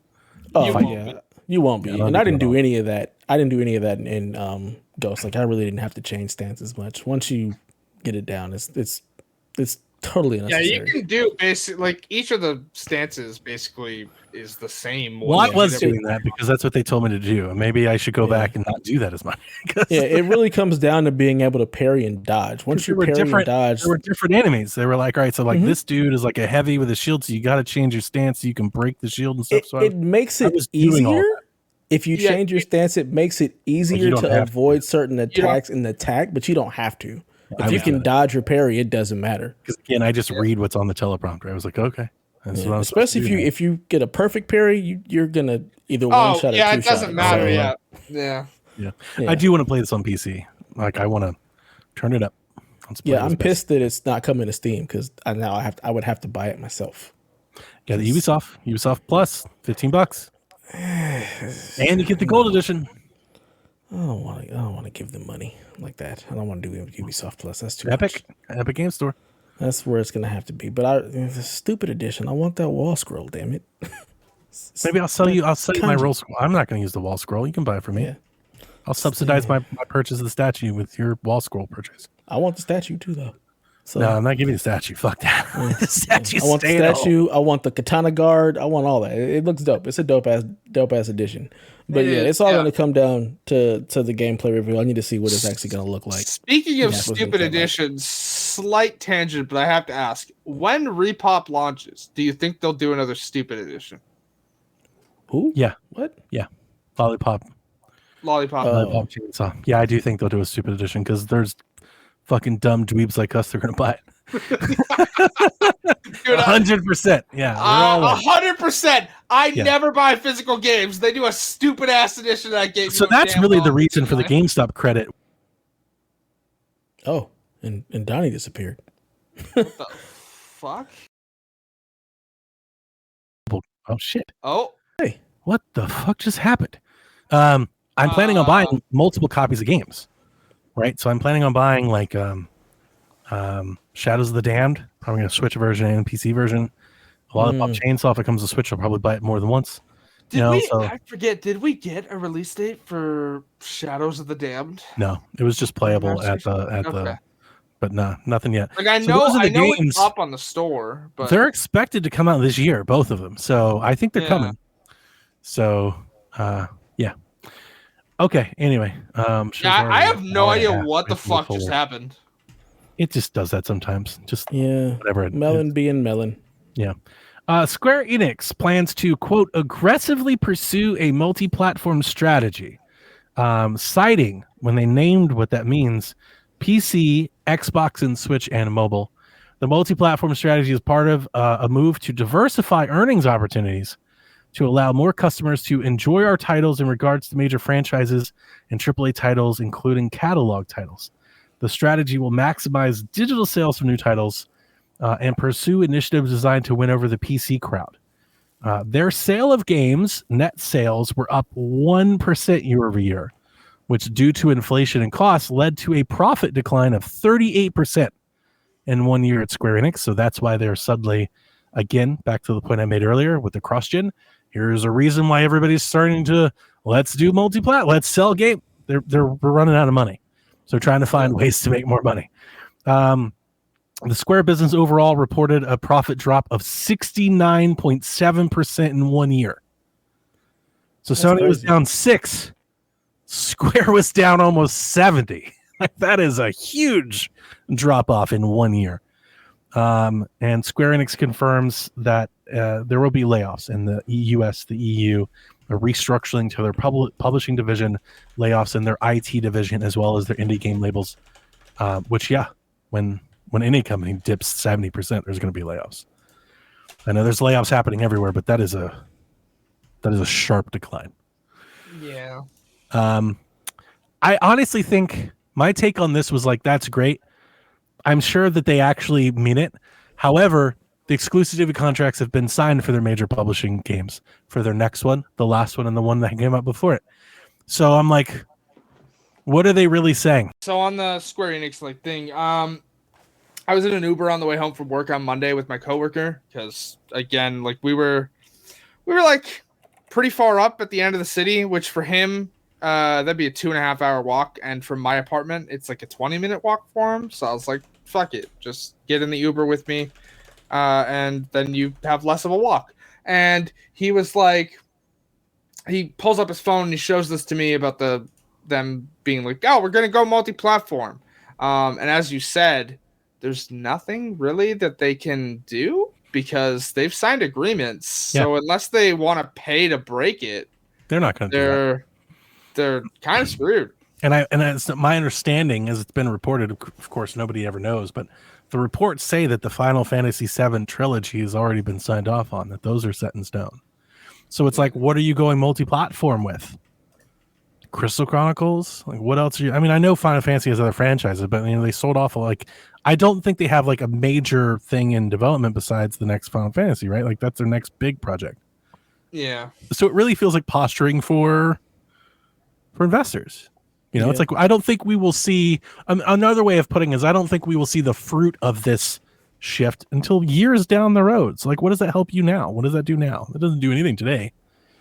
That doesn't help anyone. For people who are like, if you're an Xbox fan or a PC fan, you're like, yay. It's like, you're not going to see any of this shit for like 3 years. What are you cheering over? Like it's not happening. I think PC ports will come. Like maybe next year we'll get 16 and maybe the year after that we get Rebirth. It's still years down the line, so I don't know. I mean, what did they have that came out? Like, what did they release the previous year to actually have made them drop? Because if they just didn't have games, like they have games, but if they didn't have any, if they had like a huge game that just did numbers, Dragon Quest and stuff like that. That's drop in the hat for me. Re-release Sleeping Dogs again. Give us a PS5 version. I think they actually might do that one day. They might remaster that. I mean, they did it for PS4 already, right? But they might do it again. Yeah, do it again. I'll buy it. Fuck. Give me more weight shit. Maybe Forspoken did way bigger numbers than we thought. And I'm trying to open a Wikipedia list of Square Enix games, and it's not opening. Maybe I'm having internet issues. It didn't say I am, but maybe I am. Yeah. So they had in 2023 they had Star Ocean, Forspoken, Final Fantasy 16, Octopath Traveler 2, Tomb Raider. And that's their other thing is the other thing that they said, and they said that way before this dip, was that they were not going to be making as many smaller games, and that's what everybody's doing. And Dev, I give you the most credit about this. We've been covering for 2 years this mass exodus of talent in the games industry. And we kept saying, like, what does this mean? And you nailed it on the head. It means less games. There's less teams in development. It means less games. We're either going to get smaller games, and it doesn't look like anybody wants to do that because they just don't make enough off them. So what we're going to get is less big games. Just get big games, but less of them, and less little games in between. So, Yarden, I don't think they're going to renegotiate out of this. Like, one, they're bleeding money. They lost 70%, so they probably don't want to pay that. Two, why would PlayStation let them out of it? Right. Like they're not going to do that. Like, oh, sorry, you're not selling as much. Never mind. We don't want to do this anymore. They're going to do that. So I don't think that's going to happen. Yeah, that's always. Tell me I'm wrong when I'm wrong, but I don't think so. I saw when this happened, there were all kinds of people, like all kinds of impressions and Reddit and replies, and they're like, oh my god, we're gonna you're not getting any games anytime soon. So I don't see what all the excitement's about.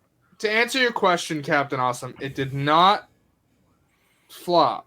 No, we had a good conversation about that, me and Dev, and I brought that up. Mm-hmm. By all accounts, the Final Fantasy numbers are actually kind of what's profiting them up. Yes. It would have been way worse without them. Now, Rebirth is not doing what 7 did. 7 also launched on a console that had more people either buying games and more consoles. Also, so they're not apples to apples, right? It's also that common point of, hey, we're the middle part of a trilogy. True. So true. But Rebirth did well. It sold well. There's not nobody has disclosed numbers, but it's sold pretty well. And by sold pretty well, I did go and look at all-time bestsellers because Dev kept asking questions like, what does that mean? I think what that means is their top 15 is essentially over 5 million. And for the main Final Fantasy games, I think their good number is around 8 million, which kind of puts you in the top 10. And I think that's what they're that's a good number for them. And I don't think Rebirth is there yet, but I think it's on track to get there. It is. But also, again, be. like this is you're right, Donnie, that this point needs to drop. But I am going to bring it up again. Square always has like extremely high expectations. It's not. Yeah, that's been a constant take since Tomb Raider, and I just don't think that applies to every game and every year. No, but also again to like make my point there, Tomb Raider. We expect this game to sell 5 million copies. That's never been. And Tomb Raider sold like 12. I know it did, but so Tomb Raider did get there. It just didn't get there at launch, and it didn't get there full price. Yeah. Well, it didn't get there. It didn't get there at full price. That's another thing. When Square says it missed the mark, and people go, it sold X amount, but at what price? Did it sell that on sale for $14 or a trilogy or $20, or did it sell it at $60? There's a huge difference in revenue for them. It sure is, yeah. Yeah. A lot of times when game companies talk about their game sales, they mean like their first 3 months sales. It doesn't mean as much to them when the game goes on sale for $30 because they're losing 30% of $30. Right. They're wanting to know full price, early adopter sales. That's their money. That's their nut. Yeah. They need that because it's going to recoup the cost of making the game and also help fund the other games that are in development. Yep. That's why it's always so important for them to sell in the beginning when it first launches. A point that I heard Jeff and Mikey talking about this week, and it's something that I think it bears repeating because I honestly don't think in all of my years of following game coverage I've ever really heard anybody talk about it. Breaking even leads to studios being shut down. Yep. Like if Hi-Fi Rush breaks even, Microsoft wonders why it's not good enough just to make your money back. Yep. You have to make your money back and fund your next game and profit. Exactly. If you're just making your money back, then why are we doing it? Like if you're at a corporate level and you're looking at it, that's how you're thinking to yourself.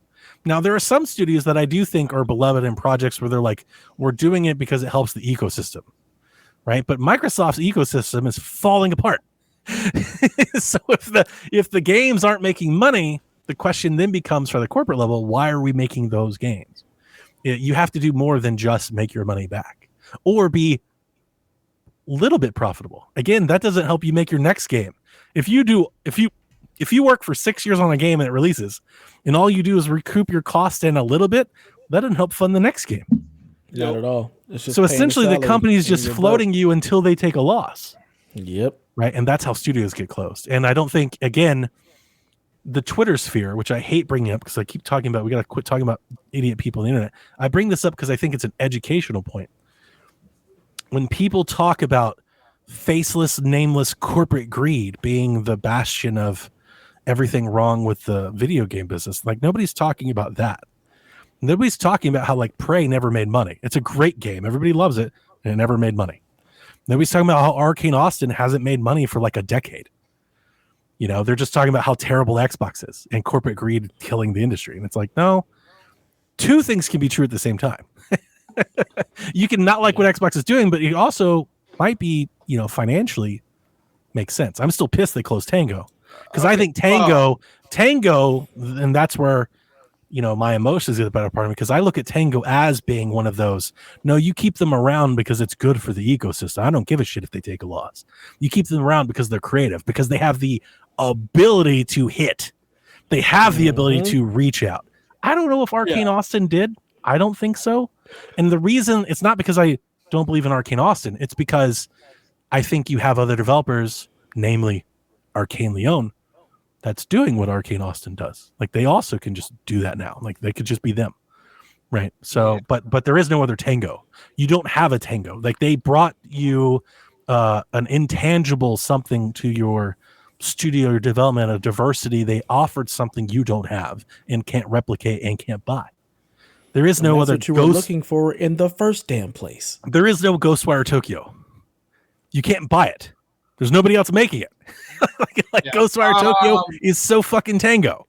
The weird thing about Arcane Austin not making money though is like they also worked like on Dishonored 1 and 2. Yeah. So but you have people that can make Dishonored is ultimately the bigger point, right? Yeah. It's not like you close Arcane Austin, you can't make Dishonored anymore. No, you still have people that make Dishonored. Yep. You close Tango, How do you make another Hi-Fi Rush? How do you make another Evil Within? How do you? Who does it? And how would you do it? And would it be good? It's like there is an invaluable, and I think PlayStation and Nintendo do a better job at this than Xbox. And I think that's why people are really upset.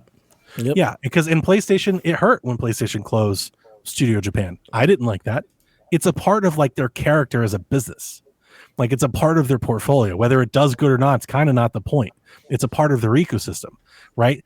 Nintendo makes how many Kirby games? I guarantee you they all don't make money. Guess what? It doesn't matter because it's a part of the ecosystem. It helps the system. It helps the platform. It's filler, right? So I don't necessarily think, and maybe it's just because Xbox, the position that they're in right now, they're not in a position to take advantage of that. But I think they're selling themselves. They're cutting off their nose to spite their face. They're making these decisions today, not realizing these decisions are going to hurt them 3 years, 5 years, 10 years from now. So we'll see. Anyway, moving on. Game Pass news. Lots of good Game Pass titles actually were announced. Brother: A Tale of Two Sons, Chance of Sonar, which is one I've been wanting to play. NHL 2024 comes to EA Play. So does Immortals of Avium. Finally, after all of this waiting, I can finally play it. And guess what? I'm not going to, because I got Paper Mario and Hellblade. So it continues to go on the back burner. But it's a good game, and Donnie will absolutely. I'm looking forward to playing it. They should have put this damn thing in Game Pass or EA from the start. Hellblade comes out May 21st. Galacticare Haunty moving out to Humanity, which I've pre-installed. I definitely want to try that one. On the Hellblade news, if people didn't know, it is now in reviewers' hands. Embargo is Monday night. That's true. I know somebody that's got it. So Lords of the Fallen comes out May 30th. Firework comes out June 4th, and Rolling Hills comes out June 4th as well. So good games coming to Game Pass. In headlines, Ubisoft canceled The Division Homeland. They have a quote about it. I'm not even going to read it because I'm trying to speed everything up.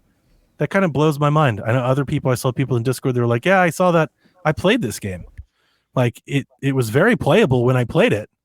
To me, my take on it, my read on it was, I think this says more about like how the free-to-play live service market has changed than it does the game itself. Because I played the game and the game was very playable and good, and I think people would have liked it.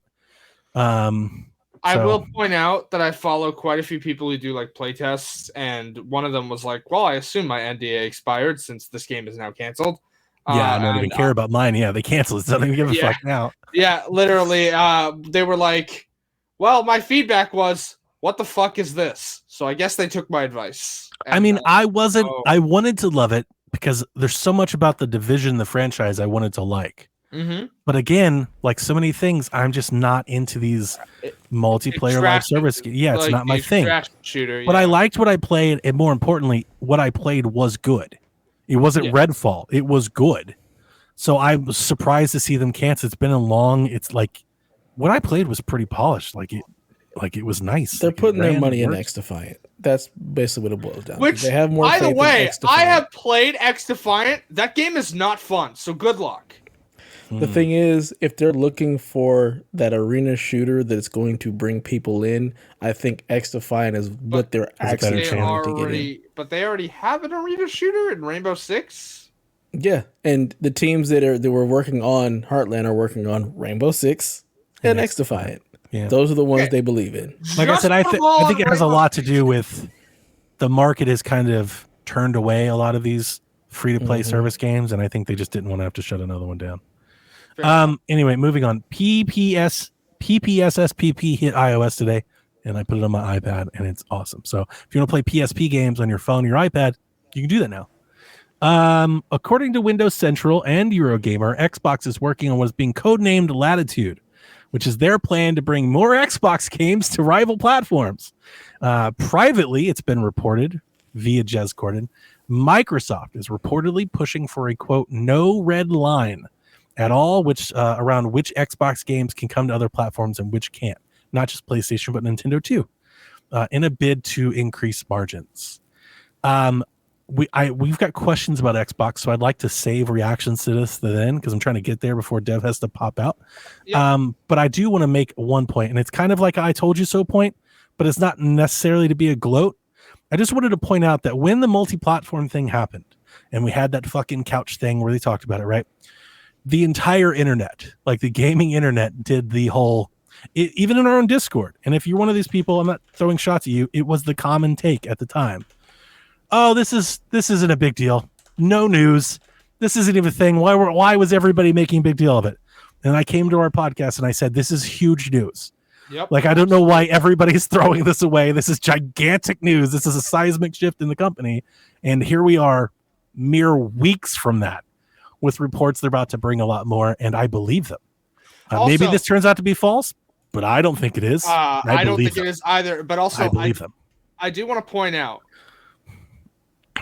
just quickly here, casual reminder. Hey, Donnie, you might remember this. What's the rumor on a Starfield release for PS5? Do you remember the month that was listed? Because I do. Would you like to know? I find this news very interesting right before the showcase. Rumor was a November 2024 PS5 release date. Yeah, I believe it. Maybe. Here's what's even better. Shattered Space is coming out, and the rumored release of Starfield on PS5 included Shattered Space. There you go. I believe it.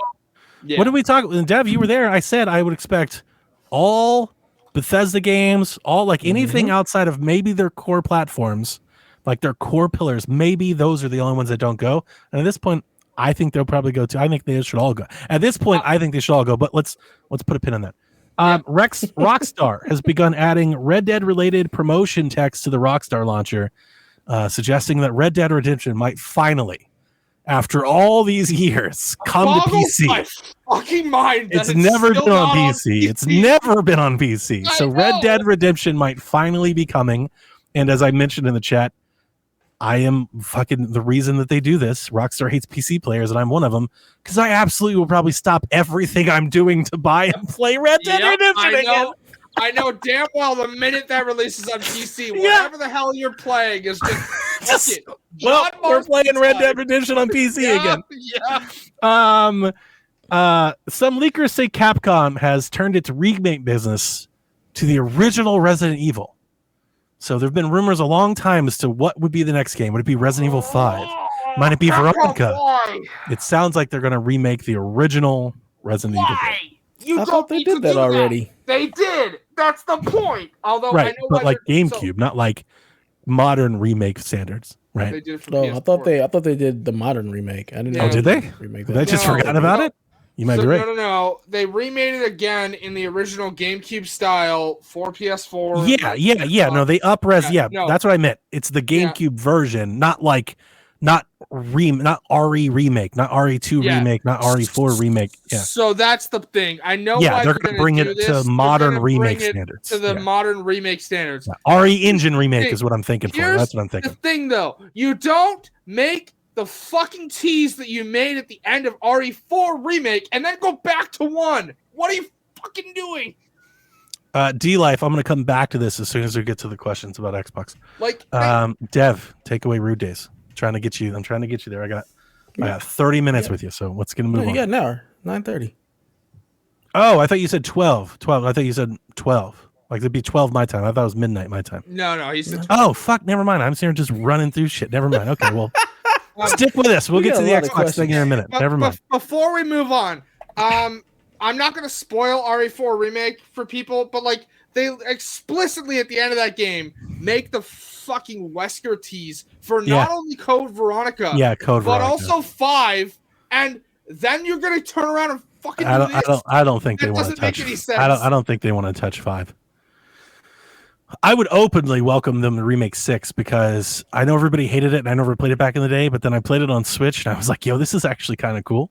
So I would love to replay 6. If they remake 6, just pick one of the 4 protagonists. I could see that, yeah. Have them intertwine in I could see a remake of 6 where they fix 6 and it's awesome because it's kind of cool. But also, again, in 6, we don't need to fight a fucking dinosaur that has nothing to do with the T-virus. That's fucking Resident Evil. That's what we do. It's Resident Evil. It's a stupid game. So I was gonna say it's 100%. Sounds like it makes sense to me. Yeah, it's Resident Evil. If it doesn't make sense, it belongs there. And speaking of Resident Evil, just in general rumors, there are lots of rumors about what Resident Evil 9 might be, and it seems like it's slated for next year. And I'm not saying it's going to be the PlayStation Showcase, but I am saying if I see that logo pop up, I am not going to be surprised at PlayStation Showcase. 100%. If it's going to be announced, that's where it would probably show up. It's probably, if it's next year, it's probably more of a Game Awards thing, but you never know. I also want to point out, I've seen people go, is it going to be third person? Is it going to be first person? I think they're going to go back to third person based on how the DLC for 8 was made. So, and the rumor suggests it's like open world. Yes. Yeah. Rumors do suggest that it is open world. Right. I do also want to point out the Ethan Winters story is over. So it will not be Ethan again. Rude Days. Nobody gives a shit about Ethan. Give a shit about Rude Days. One of the 7. What the fuck is Ethan? Rude Days. Who's Ethan? A terrible protagonist. That's who. That's what I hear. So Rude Days says, I've returned, and per Delvin's request, the point will count from 2 weeks ago, but the mid-season tourney champ will still be crowned since we all hate it so much. Oh, he means like mid-season, like mid-year. I just thought he meant this season was mid. No. So the scenarios for week 2 of the PSVG mid-season tournament are over or under of 80.5, assuming it gets a score for the re-release of Multiverses. Do you think people rescore it? I don't know. The original, when it came out in its pre-release fashion, they got an 80 in its beta release. Well, I'll take the over. It's got to be better than the first release. What would be the point of pulling it back? Yeah. Could you imagine they pull it back, they make change, and it's worse? It wouldn't shock me. That's possible, you know? Like, we've done this already. We already had this. It's not any different. Why did they take it away? Okay, good point. Yeah, good case. But nice. I'll take the over. I'm still going with the over. I feel like they had something there, and they're gonna make it better. So even if it's like an 81. Yep. What about you, Haley? Over 80.5 for Multiverses? You're picking for Delvin, so take the opposite. I'll go under. Okay. Now this is the one right here. Over or under 78.5 for Destiny 2: The Final Shape. The last expansion, Lightfall, received a 69. Nice. Before I remember that, everybody hated that damn thing. I remember that. Before that, the Witch Queen expansion got an 86, and then before that, Beyond Light got a 73. I'm going way over. Way over. Yeah. Man, this is tough. This is real tough. Destiny's kind of having like a little resurgence. They've done a lot of stuff. Yeah. They gave away all of the expansions currently to anybody who doesn't own them. So they're free. I've just seen they're free up until the expansion comes out. You don't have access to them eternally. Yeah, I've just seen a lot of enthusiasm for Destiny lately. Yeah. I think they want to end on a high note, and I think they're probably putting as much effort as they can into it. And I'm just taking the vibes here. I'm rooting for hope. 78.5 is difficult because I feel like most Destiny stuff sits at 78. Like when it's that's like the barometer. So fuck you, Rude Days, for always having like the numbers just way too close. Line maker, yeah. Yeah, he's really good at that. God, everything for this looks good. We're getting a new subclass where it mixes all the subclasses. The story actually looks really good, and everything leading up to it has been very positive. I haven't touched it. I haven't jumped in, but I know Barrett has. He's really enjoyed it. They even brought back Nathan Fillion. So Yep. Which is interesting because Cade 6, the last time we saw him, was not voiced by Nathan Fillion. It's Nolan. It was Nolan North. Yeah. But I'm gonna go with the over just because I want it to be good. I'm gonna go with over as well. All right. Well, there's your Rude Day segment. Rude Days, you continue to wonder and amaze us with your propensity to get it right on the line every single fucking time.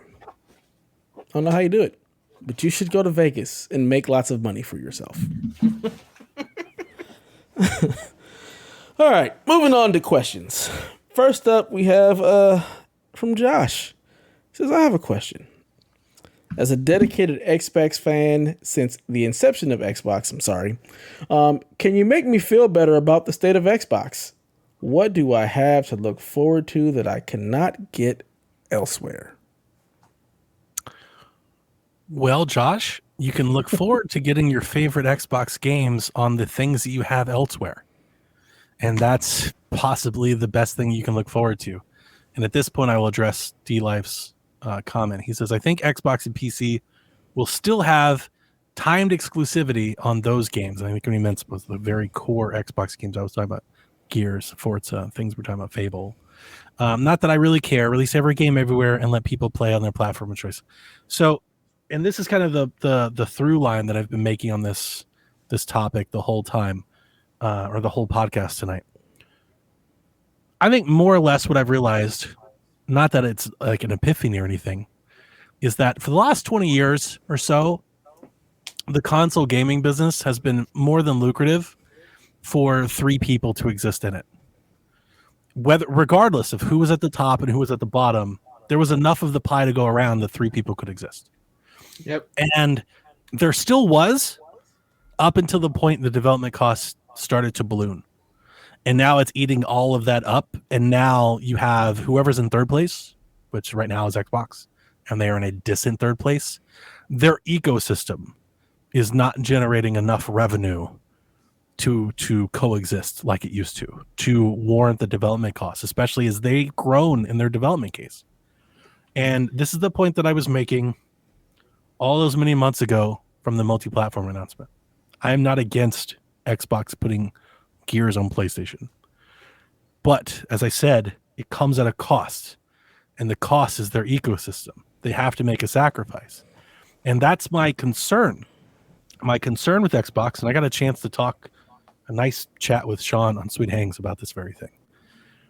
My concern is that they're doing a little bit of everything instead of going all in on something. And I don't think you can do that, because what that does is it sows doubt in your customer base and the people that would buy something. And again, it's not just a console war of like, why would I buy this box if I can play it? It's not that. That's not really that big of a deal, because I think most people don't care. I was thinking about this earlier. I was reflecting this earlier when I was Barrett or John or Stingray. It was Barrett asking Barrett questions. was talking about 360 games, and he was like, "So what should I buy?" And I was like, it took me a long time to realize this because I was never in the PC gaming space, but my 360 really was just like a console TV box into what was going on in PC land. Yep. Right? I never really cared about exclusives or anything until I started really following video game podcasts and started following video game journalism. Like, I think most gamers don't give a shit. Most gamers just play a couple games, you know. But you can't release all of your games everywhere and sell hardware and sell a native handheld and have you're spreading yourself too thin, so you're never going to have a dedicated business.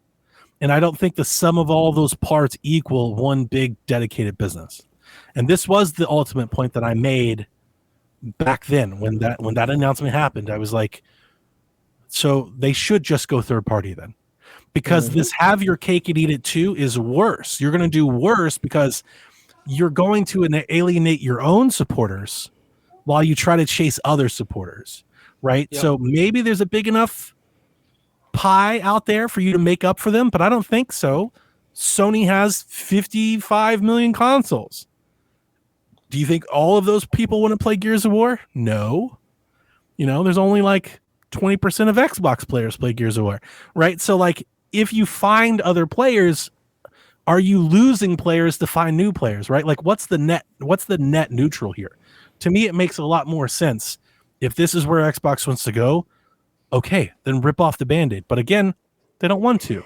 They want the 30% from the ecosystem. They want their hardware, right? We talked about it last week. How can you have a dedicated handheld and a console?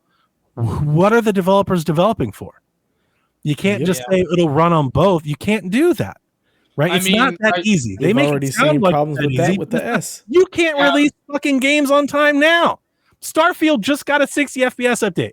We were told it wasn't possible. It was in scope. It's totally possible. Game looks great. Never been a better time to play it. You know, it's like you can't do this shit now, and you're talking about adding more ecosystems and doing other like this doesn't just go third party. And here's the thing. If they stepped out of the console race and out of the console war, I think more people would be open. Gears may be better than ever. Forza might be better. Like, those games might take off if they just stepped out of that console space. Yep. And you want as many people playing Halo as possible. Halo might fucking go bananas.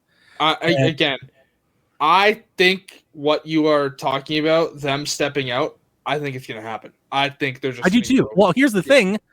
I think they're going to try to have their cake and eat it too, and that's the thing that I don't like, because I want them to have vision and conviction. Tell me what you're going to do and do that. Tell me you're going third party because it makes more sense for you. What I think they're going to do is I think they're going to hang on to this dying console market until it's all completely dead, and then change Game Pass and then go third party.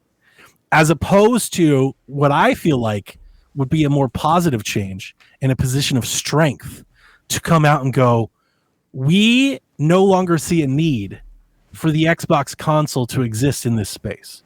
What we want to do, like if it were me in a perfect world, if it were me, I think Xbox should design a handheld, go all in on targeting that handheld, be the most technologically advanced handheld you can, right? Then bring their games to consoles, Switch and PlayStation. And they say, hey, we're all in on this handheld thing. But if you want to play our games, we have them on console. A console you probably already have. And if you already want to play, we have them on PC. And then I think ultimately, like big picture, pie in the sky, down the road, if this is in fact the path they're going, as has been reported, has been rumored, as it looks like it is. I'm not saying it is. I'm just saying as it looks like it is. I think the ultimate play to cut cost, to rein in Game Pass so it's not an albatross, it makes money as opposed to what it's doing, is I think you cut out second and third party. You go 100% first party Game Pass, and then you put Game Pass on as many consoles and different things as you can. Yep. And I think that's the path we're heading on.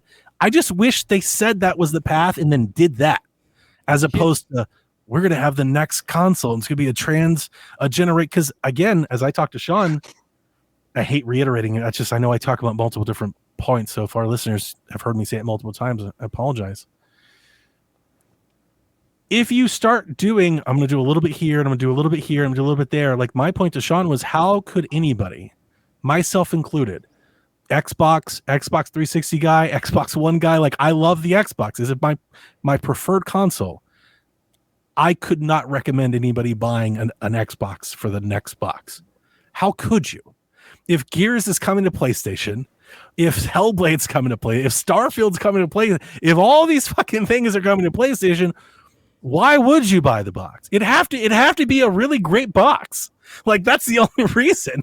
And it's like, but the PlayStation is also a really great box, and the PC is also a really great box. And maybe they're going to bring their games to Switch. It's like you're running out of reasons. So just do everybody a solid, everybody a favor, and be consistent and clear with your strategy, not just your messaging. You give a shit about what they tell us. Your strategy, where you're going, where you're putting your money.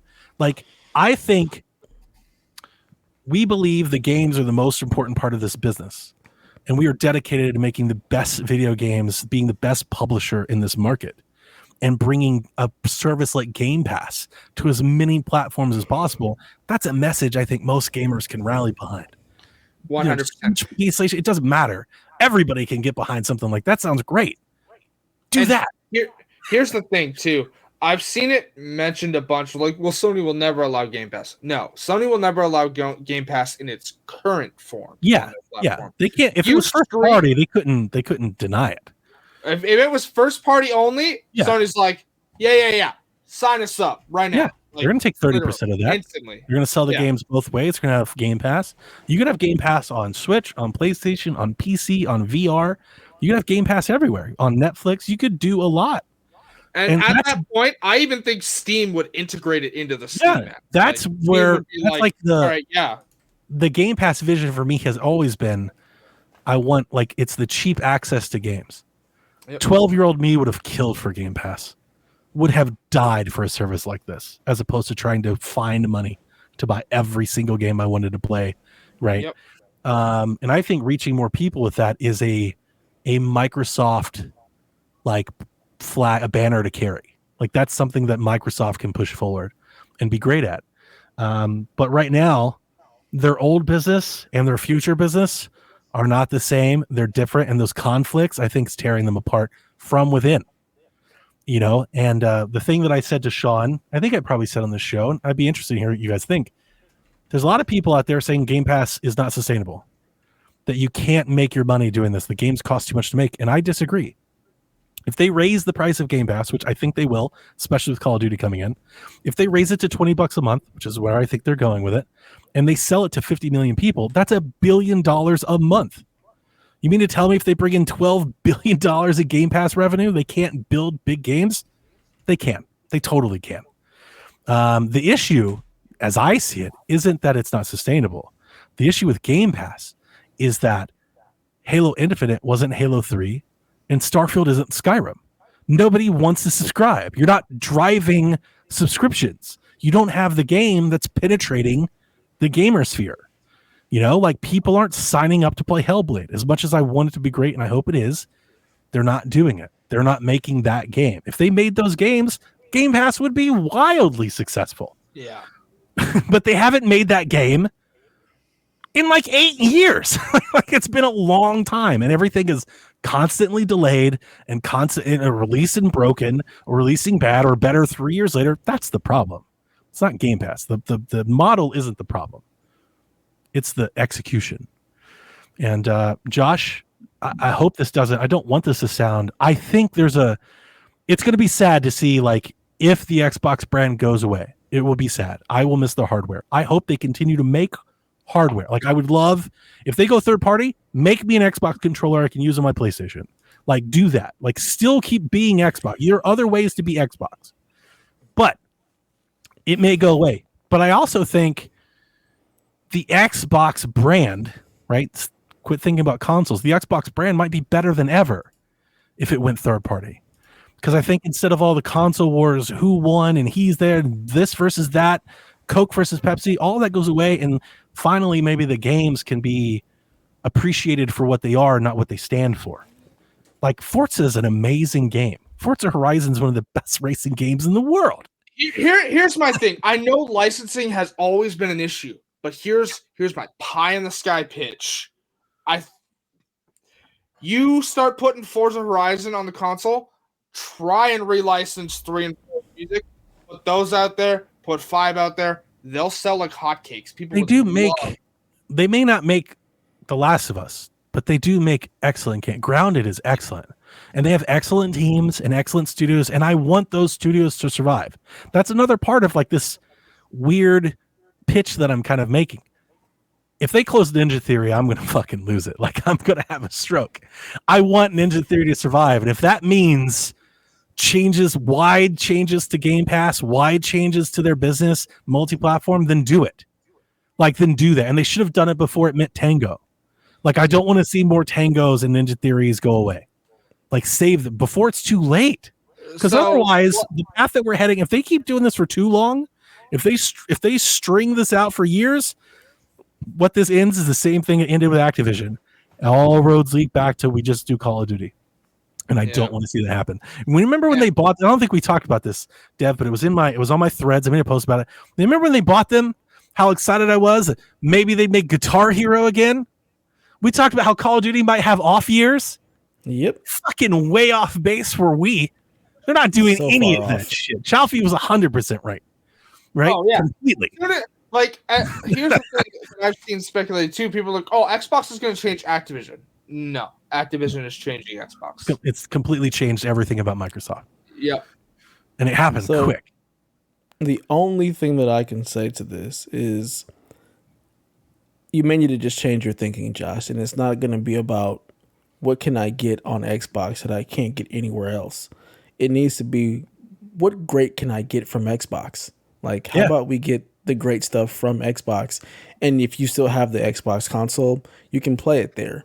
But the best case scenario for Xbox, quite honestly, is to build its brand being the place that make the best third party company that puts its games everywhere. And that way you already have a PS5. You also get all of the great stuff that you love on Xbox on all the consoles that you own. You don't lose anything. You actually gain a net positive. All the people that jump ship from Xbox to PlayStation, now all of a sudden all the Xbox games they love are now on their new console, their new PlayStation. They have all the games there, and now Xbox starts bringing in the revenue that they've been missing, because now you have people buying all their games because they're where the people are. Yeah, and then they can start putting more stuff in. Game Pass becomes more viable. Like, I think the ship has sailed on them becoming the market leader in like platform. I don't think they can do it. I think their hole is too deep. They will never be Nintendo or PlayStation. I just don't think. I honestly don't think it's ever going to happen. They are, at best, they are multiple console generations away. Like, they're decades away from that. But do I think they could be at the top or the best third-party publisher in the video game business? I absolutely 100%. Yes. Like that, they can be that. They can say we're the market leader at this. They can do. They can be that. Here's the point I would like to ask, Donnie. This is more of a question for you because you've always basically been in the Xbox ecosystem. Dev never really has.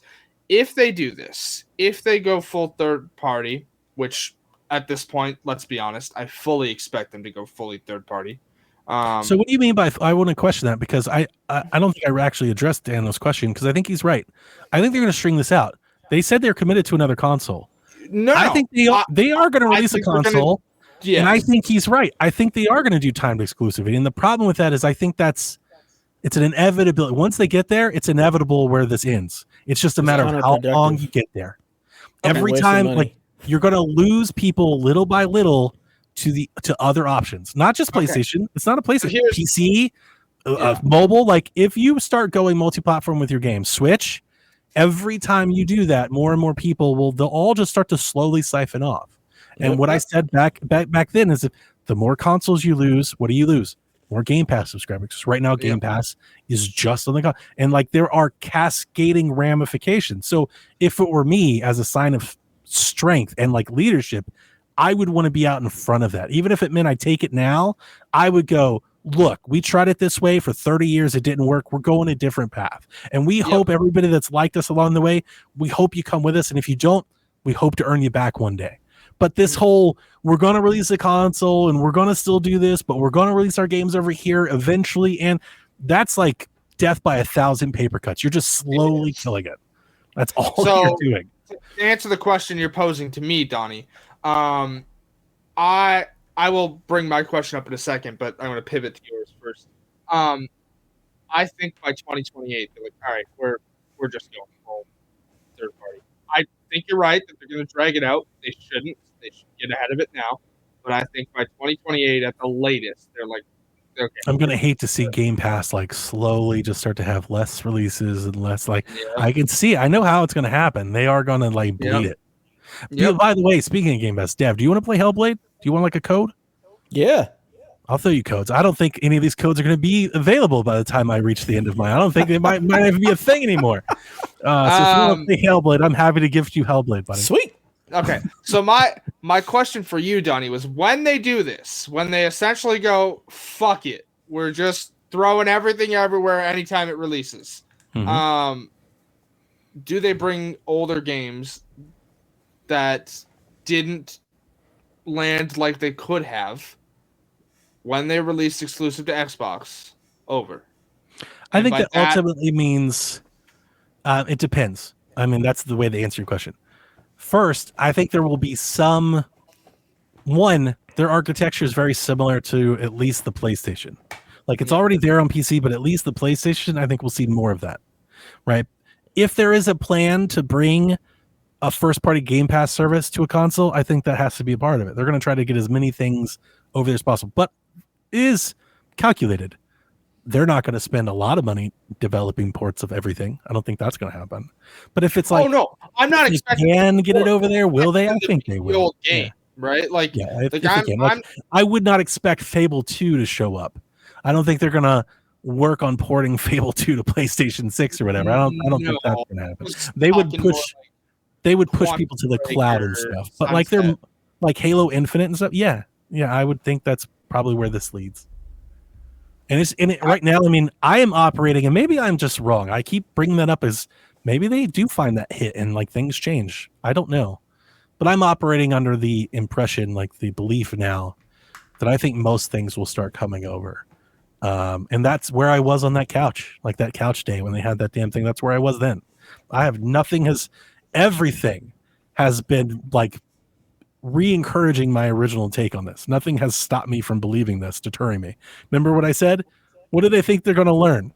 They're going to learn they sell more fucking games. Like, that's what they're going to learn. I mean, look at it. Sea of Thieves was what? Number 3 for the whole month? Top in the PlayStation parts. Like, that's what you're going to learn. So guess what they're going to do? More of that. And it's not that it's not that I want to be like, I was right, you were wrong, but I was shocked that day hearing other Xbox fans talk about how just dismiss this as also, not a thing. Like, oh, this is not news, guys. It's you even want to talk about it. It's not who cares? It's Pentiment. And I was like, this is gigantic news. The sad thing is, it should be non-news. It should be like, okay, cool, yeah, those games are going over there. It doesn't stop me from getting games here. It should be non-news. I wanted to piggyback off of what you said to Josh, because I do love it. Sean and I think that's where Sean and I are. Listen, I still love my Xbox. And I still love the controller, and I still love Game Pass. And Gears of War showing up on PlayStation 5 doesn't mean I'm swapping consoles. I'm not. I like my Xbox. I like it exactly as it is. I'm sorry that other people don't. And I get it. Not everybody can buy everything. I get it. I don't need to have an X amount of exclusives to justify a box. I already play on PC anyway. PC is less exclusives than everything. I play most of my games on PC. So like, I like that. I love that answer, that reply, Dev. And it's one that I back up. Josh, if you love your Xbox, keep loving it, man. Like, don't let them bring you down. Oh, 100%. Because like your games are still there. And that goes back to the point that I was making earlier in the 360 chat with Barrett. I never played Xbox because it had Fable. I love Fable, but I never played Xbox because it had Fable. I had Xbox because of Madden and Call of Duty and all the other games, and Grand Theft Auto. That's where I played those games. It was my PC. It was where I was playing Doom and shit, right? If anything, the only thing I've ever bought for exclusives was Nintendo. That's the only thing I'm like, well, I have to have it because of the other thing. So to me, it's nice to have exclusives. I get it, and that's the way this business has traditionally been sold. But yeah, I don't think I've ever bought an Xbox, whether it be the One, the 360, or the Xbox, because of the exclusive that it had. Yep. I bought the Xbox because I love that it played music while I played games. I love that I could rip CDs to the hard drive. I love that shit. I could play Vice City with my own soundtrack, you know? And I had a 360 for live, and I liked Xbox Live Arcade and NCAA. And I got an Xbox One after playing the PlayStation for a couple years because the games that I was really into in PlayStation stopped coming out. So I went back to Xbox, you know? It was never about, I can play Gears and you can't. It's like, I fucking love Gears, which is why I was so excited. And still today, I love that Xbox did day and date with PC releases. I think everybody should. So yeah, that's where I am on Xbox these days. That's what I'm thinking. That's what I'm feeling. We'll see how they do it. When they do go third party, I'll tell you this: Phil Spencer won't be there. I think Phil Spencer stays through the end of the year. I think he's gone by March. I don't know about that. I'm not going to say all that. I mean, you might be right. I'm not saying you're wrong. But I think when they do eventually shift, I don't think he'll be there for it. Because he definitely deserves all. I gave him all the hell I could last week. Mm-hmm. And he deserves it. He's the head. I'm not saying he doesn't. He deserves it. But I don't believe, as long as he's been there, as many things I've heard him say about it, I don't think this is his vision. I don't. And I'm not going to. I think he's kind of like the old guard of Xbox. And I think he wants Xbox to be what it is. But I think that's like that pass is dead. You know, and I would not be shocked if what you're saying is true, Hayley. I could see them seeking a change in leadership because I don't think where they want Xbox to go and what he thinks Xbox is, those aren't the same things. So yeah, I do want to point out, like, Phil, all the shit he's been getting. Like, he's the head. He made all these decisions. Whether they were decisions made from above Phil, question we'll never know. But he still made the decision. He deserves the ire for them. but based on the fact that the last time something like this happened, you had immediate communication from Phil Spencer and Booty and all of that. This time, the only one who's spoken is Bond. Yeah, you might be right, but I don't. I will push back on that point. I think they know how their most enthusiast fans and the gaming journalism and the whatever we call this. I don't know what to call it ever, right? I call it industry, talking heads, influencers, like the whole gaming chatter sphere. Yeah. I think they knew what Closing Tango was going to do to that. Well, yes, but there was nothing he could have come out and said that would have appeased that. No, but my point is that, like, for example, when Bond went up on that Bloomberg thing and just did not have a prepared answer for a question she probably knew she was going to be asked, like, that is not. Do you not have a game plan? What do you? I'll tell you what what I think the nail might be in the coffin, and this is like me throwing a. This is me throwing a wide curveball here. Mm-hmm. I think we get a Steam Deck console. We get a Steam Deck that's a box that you can plug into your TV, and it's Steam Deck. It's the Steam OS. It's all that, and it's a Steam Deck. And I think that's kind of like that's the end. They can't compete with Steam. No, they can't compete with Steam on PC. If Steam has a handheld, I don't know if they can compete with the Steam Deck. I think they could, but I'm not even certain about that. But I'm telling you, if Steam released a between Series S and Series X console, that would eat half of whatever console market I think Xbox still has. Because again, you log into your Steam account, all your Steam purchases are there, and your Xbox games are there, and they're all there day and date, and like, I don't know if Valve wants to get in that business. They've tried it before. I think they have thread the needle between console and PC. The Steam OS is that, and I was thinking this when I was talking to Sean. I didn't say it on the show, but after the show, I was thinking about it, and I'm just wondering if they release another box. Do we see another Steam machine again, based off the Steam OS, based off of what the groundwork that they've laid with Steam Deck? Do they just give us a box so you can play that same thing on your TV? And like now you have serious questions to why you would buy an Xbox. So like, why would you? I think they'd like to try again. Like I do too. The problem they ran into last time was it was basically just like part of me likes to say the best thing that they could do is I think Sadia might need to go have a chat with Valve and maybe they partner. Right? They don't need to buy Steam or anything like that, but maybe they have a partnership. Maybe they go, hey, we want to bring all of our Xbox games and Game Pass native to Steam Deck. We want to include Steam in our consoles. Like maybe they find some sort of joint partnership. I don't know. We're talking about out of our ass about really big picture ideas. Yeah. I still think the next 5 years are very similar to what we've seen. I think Xbox will have a console. I believe they're going to try to do some sort of handheld. I think they're going to try this traditional thing one more again. I just don't think there's any evidence to suggest it's going to work. Barring them having a Zelda or something. Barring them like really fucking having a game that makes the entire industry take notice.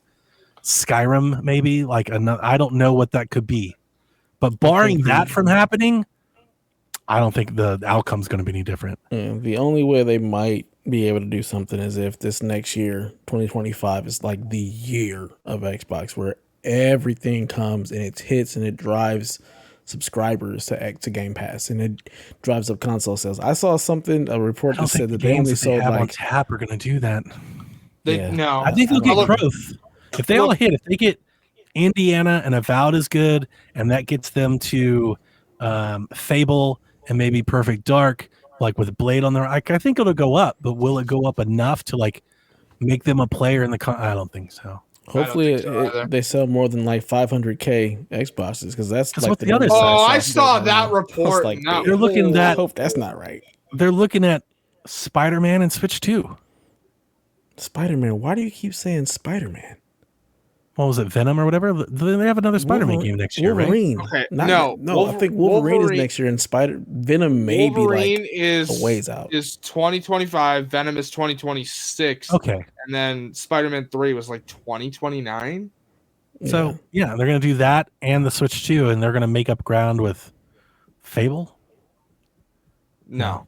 I Look, want to love Fable. I Nobody love gives a shit Fable, about like the Fable. old style Fable.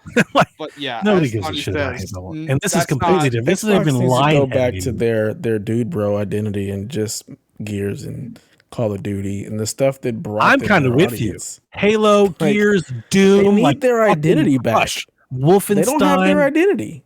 It Like, was that's the problem. interesting because there's a part of me that wants them to lower their focus, quit trying to be PlayStation, Nintendo, quit looking globally, just focus on the US market and be that.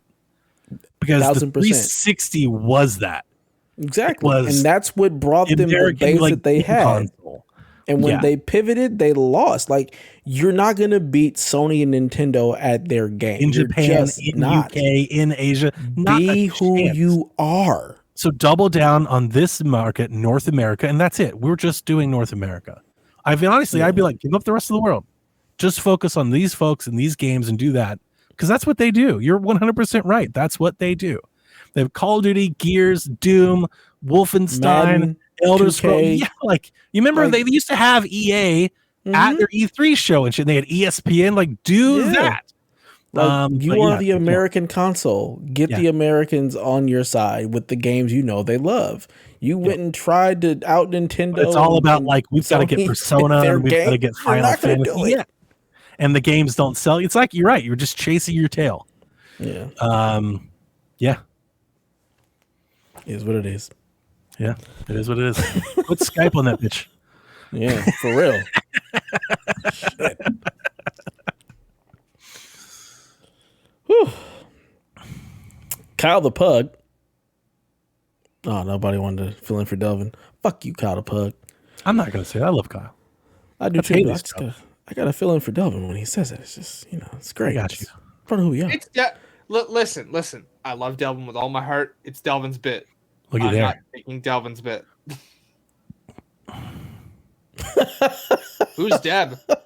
I don't know who Deb is, but yeah. You've got D-Life on your side, Deb. That's crazy. That never happens. But yeah, Kyler Puck says, is 2024 the year of indie games? Also, what has been your favorite indie game so far that you've played this year? I don't think it's the year of indie games.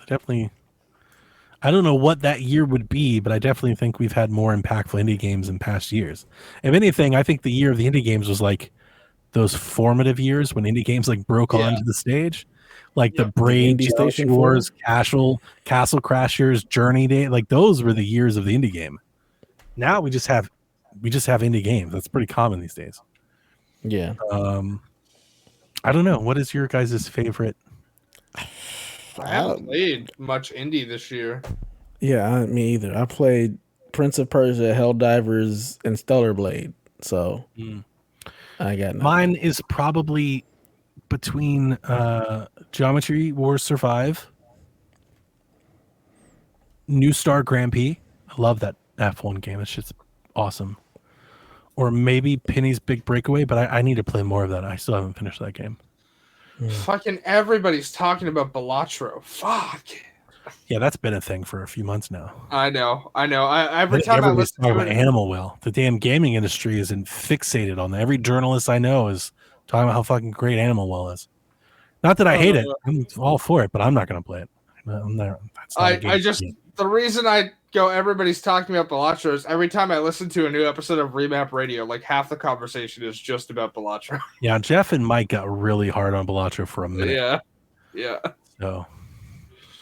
Yeah, no. Drew wants to say he really enjoyed listening to Sweet Hangs last week. He says the Xbox talk was candid and down to earth, which he appreciated, especially last week. He says, based on your conversation, how do you think Xbox moves forward with Game Pass? Think they'll go away from it on the next console? I believe we answered that. Yeah, we did. Yeah, I don't think they can go away. If they go away from it, it's done. If they try to pull the plug in Game Pass, that's it. You might as well just close it up. You're just done. Yeah. There's a lot of people saying that like Call of Duty wouldn't come to Game Pass, or maybe they will go away from day and date. That'll kill their business. That literally. Yeah. If they go away at this point, it's too entrenched. You go away. You go away from day and date. Game Pass. It's done. It's done. Yeah, they're not going to do that.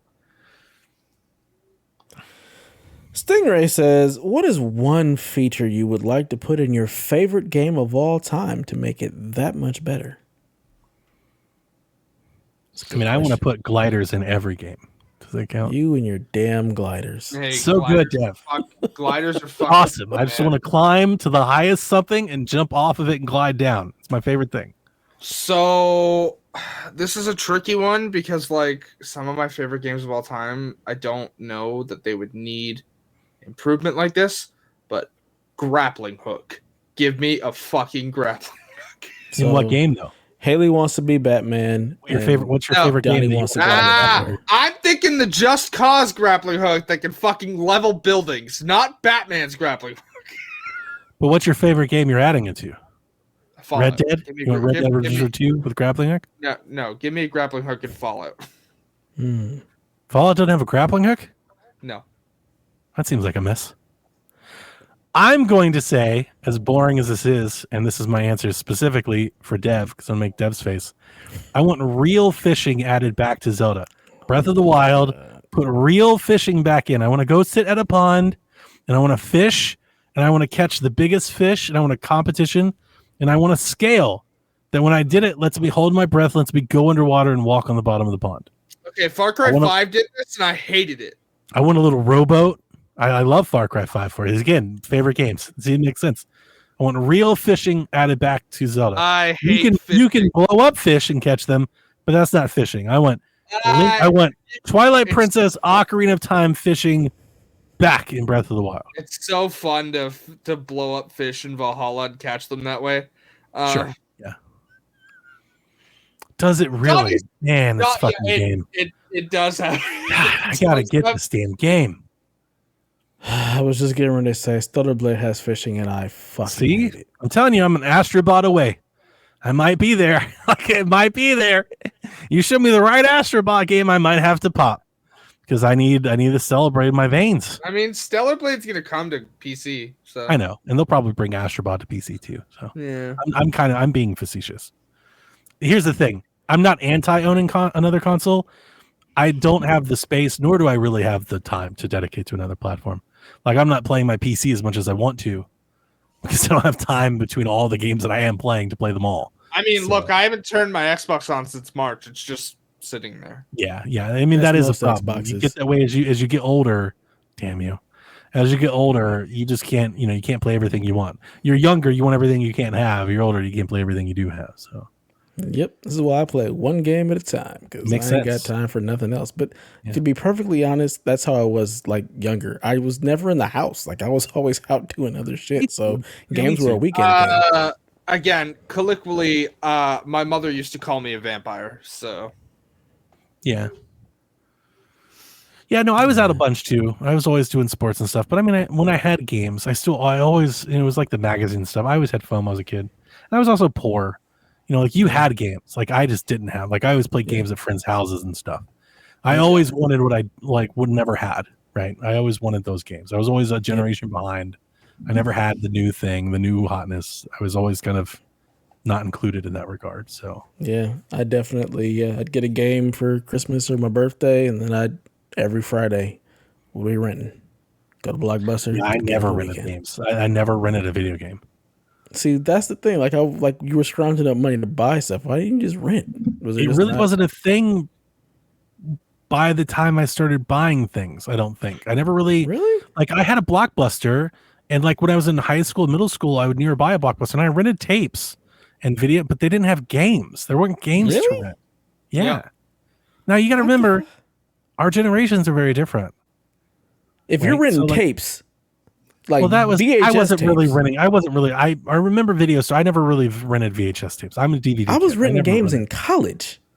Yeah, so that would be about the same time. Yeah. So PS1, PS2, like I was no, not PS1. Games. I'm like GameCube, Wii 360. Oh, okay. God damn, am I that much older than y'all? So Jesus Christ. We had like the equivalent. Like I think you're talking like 96, 98. I'm talking like maybe like 03, 04, 05. Yeah, I'm talking like 90, 92 through probably. Yeah, like I was 4. Yeah. Okay, so like we used to rent games from like Jumbo Video. What? Like Jumbo Video. It's Canada. It's Canadian. No, What no, do you hold expect? on. We did have Blockbuster. They Jumbo were doing Video. good. But like you a pop-up decided to video. go to Jumbo Video instead. Jumbo Video. It was cheaper Sounds like to some rent shit stuff. made up in like a Hey, Clark if you movie or look it something. up, their mascot Welcome to was Jumbo a pudgy Video, little. right? That's like some They're- fake shit in a movie. Mhm. Okay, if you look it up, their mascot was a pudgy little elephant. Okay, Of course. It was. Wow. Anyways, Canadia's King was probably all about that Jumbo Video. I mean, it Yeah. wasn't a king until like 2 years ago because it was a queen before then. King, queen, monarch, whatever. Anyways, yeah. So I had my Super Nintendo, which I got from the pawn shop, which I later traded for a 64, like when the PS2 was all the rage. Yeah. And like around the turn of the millennia, you know, right, like Y2K, I was still playing 64. So 2000, I was on 64. I don't remember when I got my That makes GameCube, sense. but roughly after that, I got my GameCube at some point a few years later. I only had like whatever we could pick up from like usually bargain bins, Comp USA. By the time like GameStop really wasn't like a thing quite yet, I don't believe in my GameCube era. was Like it probably still became called Electronics Boutique. GameStop became a thing during the GameCube era. And that's when I started like getting into Game Informer and seeing the new stuff. And that's when I was like, man, I want the new thing, but like I can't afford it, right? And then then I got like that. I started having my own money during the 360 and the Wii. There was nobody renting games at that point that I knew, that not around Interesting. here, not where I was. Yeah, because we were definitely like, I would say a couple of years into PS2. Like there were still places like Hollywood Video was definitely still renting games because they had Game Crazy. Because I remember renting like Jack and Daxter and stuff like that. Oh, I So- rented like. The other Thug thing was 2. like we had, like I always went to Blockbuster. There was a Hollywood Video. I never went there. People at the time, and I may just have this wrong, but like I never rented movies. We just bought movies. Like they were cheap. Like they were like $5.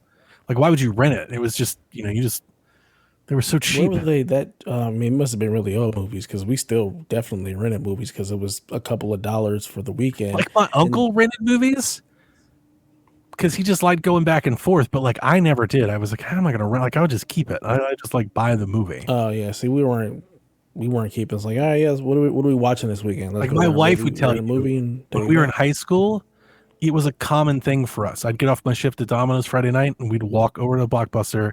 We'd buy 2 or 3 movies and like some Sour Patches and popcorn. We'd go and have movie night. That was a frequent weekend for us. But I was never like Buy. renting. I didn't even know you could buy We movies. would I don't just think I buy ever bought a Like movie 20, from 25 Blockbuster. bucks, buy a couple movies, buy some popcorn. The only time we ever bought a movie from Blockbuster is when my wife failed to return it. But I remember it people became talking ours. about like you could rent an NES and shit. You rent the whole damn Yeah. system, and Mhm. I never saw anything like that. I Well, would have that was they copped that stopped shit so hard. I would have stole it. I would have been like, "Yeah, I Yeah. want to rent it," and never shown up ever again. Well, Okay. they make you put down a deposit for almost the price of the console to rent it. Really? Then why Yeah. would you You could rent it for like $5. I- You'd have to put down like $100 to be Oh, able wow. to rent it. Wow. Yeah. So, I remember trading in my GameCube and all of my games to get something. yeah, I and, never did the and trades. regretted it. I never did Regretted the it. trade-ins. You Regretted guys it want later. some obscure why we Canadian trade. history while I looked for that logo? For Actually, sorry, Haley. I traded in all my 64 stuff to get my GameCube, you? Okay. and ended up regretting it years down the road. I was like, man. Anyways, Jumbo Video, there still exists We're back one to Jumbo Video location in London, Ontario. Here's my favorite part of looking up, like when they closed, though. It is the King's Before they Sword in closed, London. they were reverse takeovered by West 49. I don't know what that is. What? It's a skateboarding clothing company, Okay. and they bought a video rental store. Okay then. All right. Like, I'm sure More there Canadian probably, facts. I'm sure there Also, probably was video game rentals. I just was never in on it. I posted the logo for anyone who cares in like the Discord. So I remember. Did you know that GameStop trial like rentals at one point? It was like a library thing. Like you had like a membership card and you could like check out a game, It wasn't like a Really? rental. Like you could come and check out, and like I did that once. I remember that, and then I came back, and they were like, "Yeah, we're not doing that no more." It was very short, but like you could. I checked out a game at GameStop once, just for being like a member. It's like $5, and I was checked out a game off the shelf, and I had to bring it back. Didn't So it know was that like a rental, thing. but Did you ever rent anything from what was that video service that had the kiosks? Redbox. Redbox, yeah. Yeah, I did. Yeah, we definitely did that. Because that became like a thing for a moment. Did you, now that we're being on nostalgia, I had the Netflix disc for Wii. I didn't have a Wii. So I never had the Netflix disc. Here's my favorite thing, though. I did multiple times on Xbox One run into an error where it asked me to insert the disc for the Netflix app. I also had, I forget what it's called, but I remember there was an E3 where there was some company talking about how you could like buy their game and stream all of these games, and it came with a disc and like a controller and like an adapter, and I definitely bought that thinking it was going to be awesome, and it was terrible. Like the It was television? awful. No. It was like, I think it was for 360. There was like a company that was trying to. It was. I want to say it was like On Live. Is that On Live, I something? remember Sounds this. Yeah, familiar. that's That what sounds it is. familiar. You're talking about Yeah. Yeah. Like I remember at E3 watching, I was like, "Oh man, I can just play the games over the internet. Oh, this is going to be great. I don't have to buy all these things."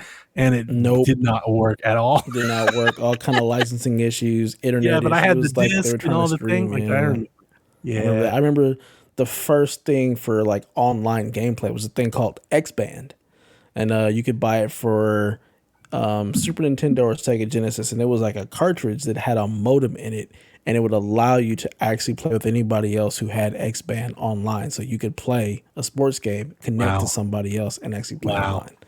I remember being excited at the Xbox E3 when they had the ESPN app, and they're like, "You're gonna watch football in your app?" I was like, "Fucking, this is great!" Like I remember, I miss how, I want to say indie, but just how, like, I don't know, inventive, creative, like you'd say risk taking, how fucking just kind of wild consoles used to be. Like today, they're all so buttoned up and corporate, kind of matter of fact, and that's the industry is like grown, and it's matured.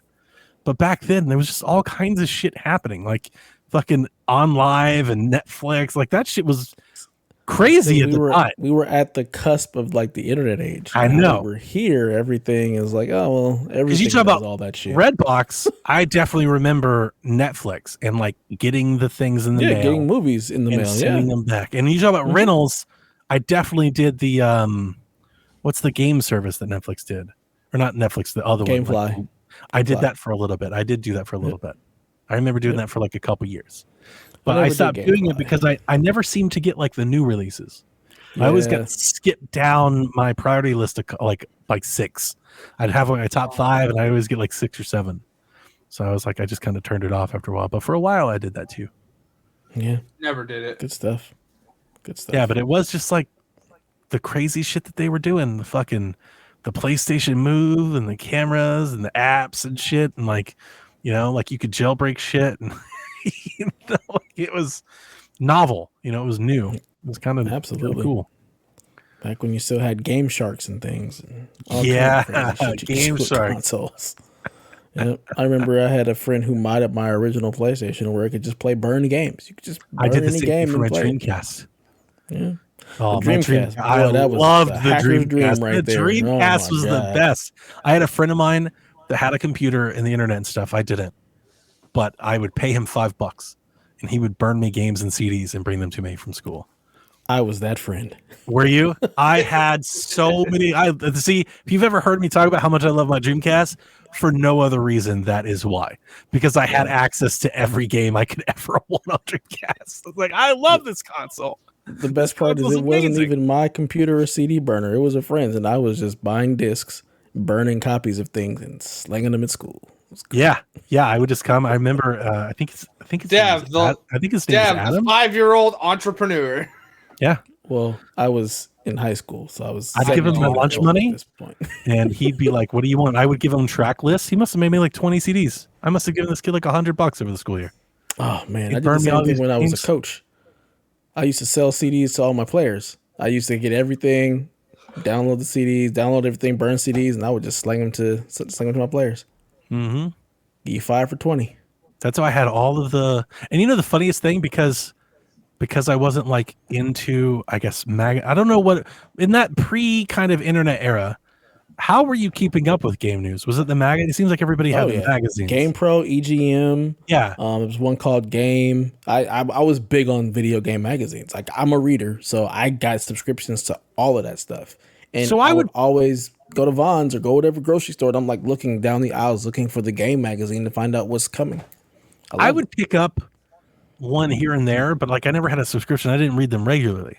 Oh, So like in my GameCube, 64, Dreamcast era, I wasn't all that plugged in with what was going on. And the thing that I always like laugh about that is that as I got older and got more plugged into this stuff, the amount of like marquee games that people talk about for these systems that I never even knew. I didn't even ever knew what the fuck Shenmue was. Right. People are losing their damn minds about Shenmue, and I'm like, why? Why is this a thing? So many things, even on the Nintendo side, so many GameCube games that I just weren't on my radar. I never saw them on the shelves. I never appealed. I never played them. You know? Yeah. The Dreamcast was that for me, because the Dreamcast was sports games, shooters, and Resident Evil. I just wanted it back then. I wanted as much Resident Evil as it could give me. Yeah, Dreamcast for us was Sonic, 2K and Marvel vs. Capcom. Yeah, that was another one. But you hear people talk about these RPGs and they talk about Shenmue. I'm like, what were you guys playing? We were not playing the same games. Yeah. Nah. Yeah. But yeah, that was a good time. The video game magazines, and I remember that's when G4 first started. And I was like, man, where's G4 at? And you had to have like DirecTV. So anybody had DirecTV, G4 was on there, and being able to see video games on a TV show versus in a magazine was fucking mind blowing at the time. And I never got to G4 until like maybe like 2010. So like for me, like that last part of high school, like right as we started to get like internet on mobile phones, like I started finding websites, and that's where I started to plug in. You were in high school at that point? I graduated 2006. Oh my God. I am old as shit. So like I had my T-Mobile sidekick looking at games on like IGN or GameStop or something like that. I was 9 years old in 2006. Oh my God. In 2006, I was like done with college. That was like, you would have been year 6 of college for me. Yeah. Because like that's like squarely in my Wii era. That's when I'm chasing down like Suda51 made a Fatal Frame game? No fucking way. And I'm on message boards being like, it's going to come over next year. I promise, guys. Like, you know, like that's where it wasn't that long in between that and like Married to the Games. There's like a direct correlation, a couple years. And that was like my plugged in. All the time before that, I wasn't plugged into anything that was happening like across the industry. If it didn't have an E3, I didn't know what the fuck it was. Sorry, Dev. I was 11, not 9. Either way, I'm still just so old. He's talking about his T-Mobile sidekick in 2006. I'm like, dude, I was like working. I missed the shit out of that phone. I'll let you have that's the I greatest. Was married by then. Oh wow, Dev. Wow. Yeah, I was married. I got married in 04. I wasn't married that too long after that. Remember, we got pregnant in high school, so I wasn't too far behind. Yeah. You were just married at a much older age than me. We were kids. I got married at 23. Yeah, we were children. Yeah. Wow. All right, well, that's going to do it for this episode of the Play Some Video Games podcast. Hope you guys enjoyed your time with us. Hope we answered all of your lingering Xbox questions, because, boy, they're in a place. So, until next time, that's Donnie, that's Hayley. I'm Donnie and Dev, and play some goddamn video games. Like Creed Shadows.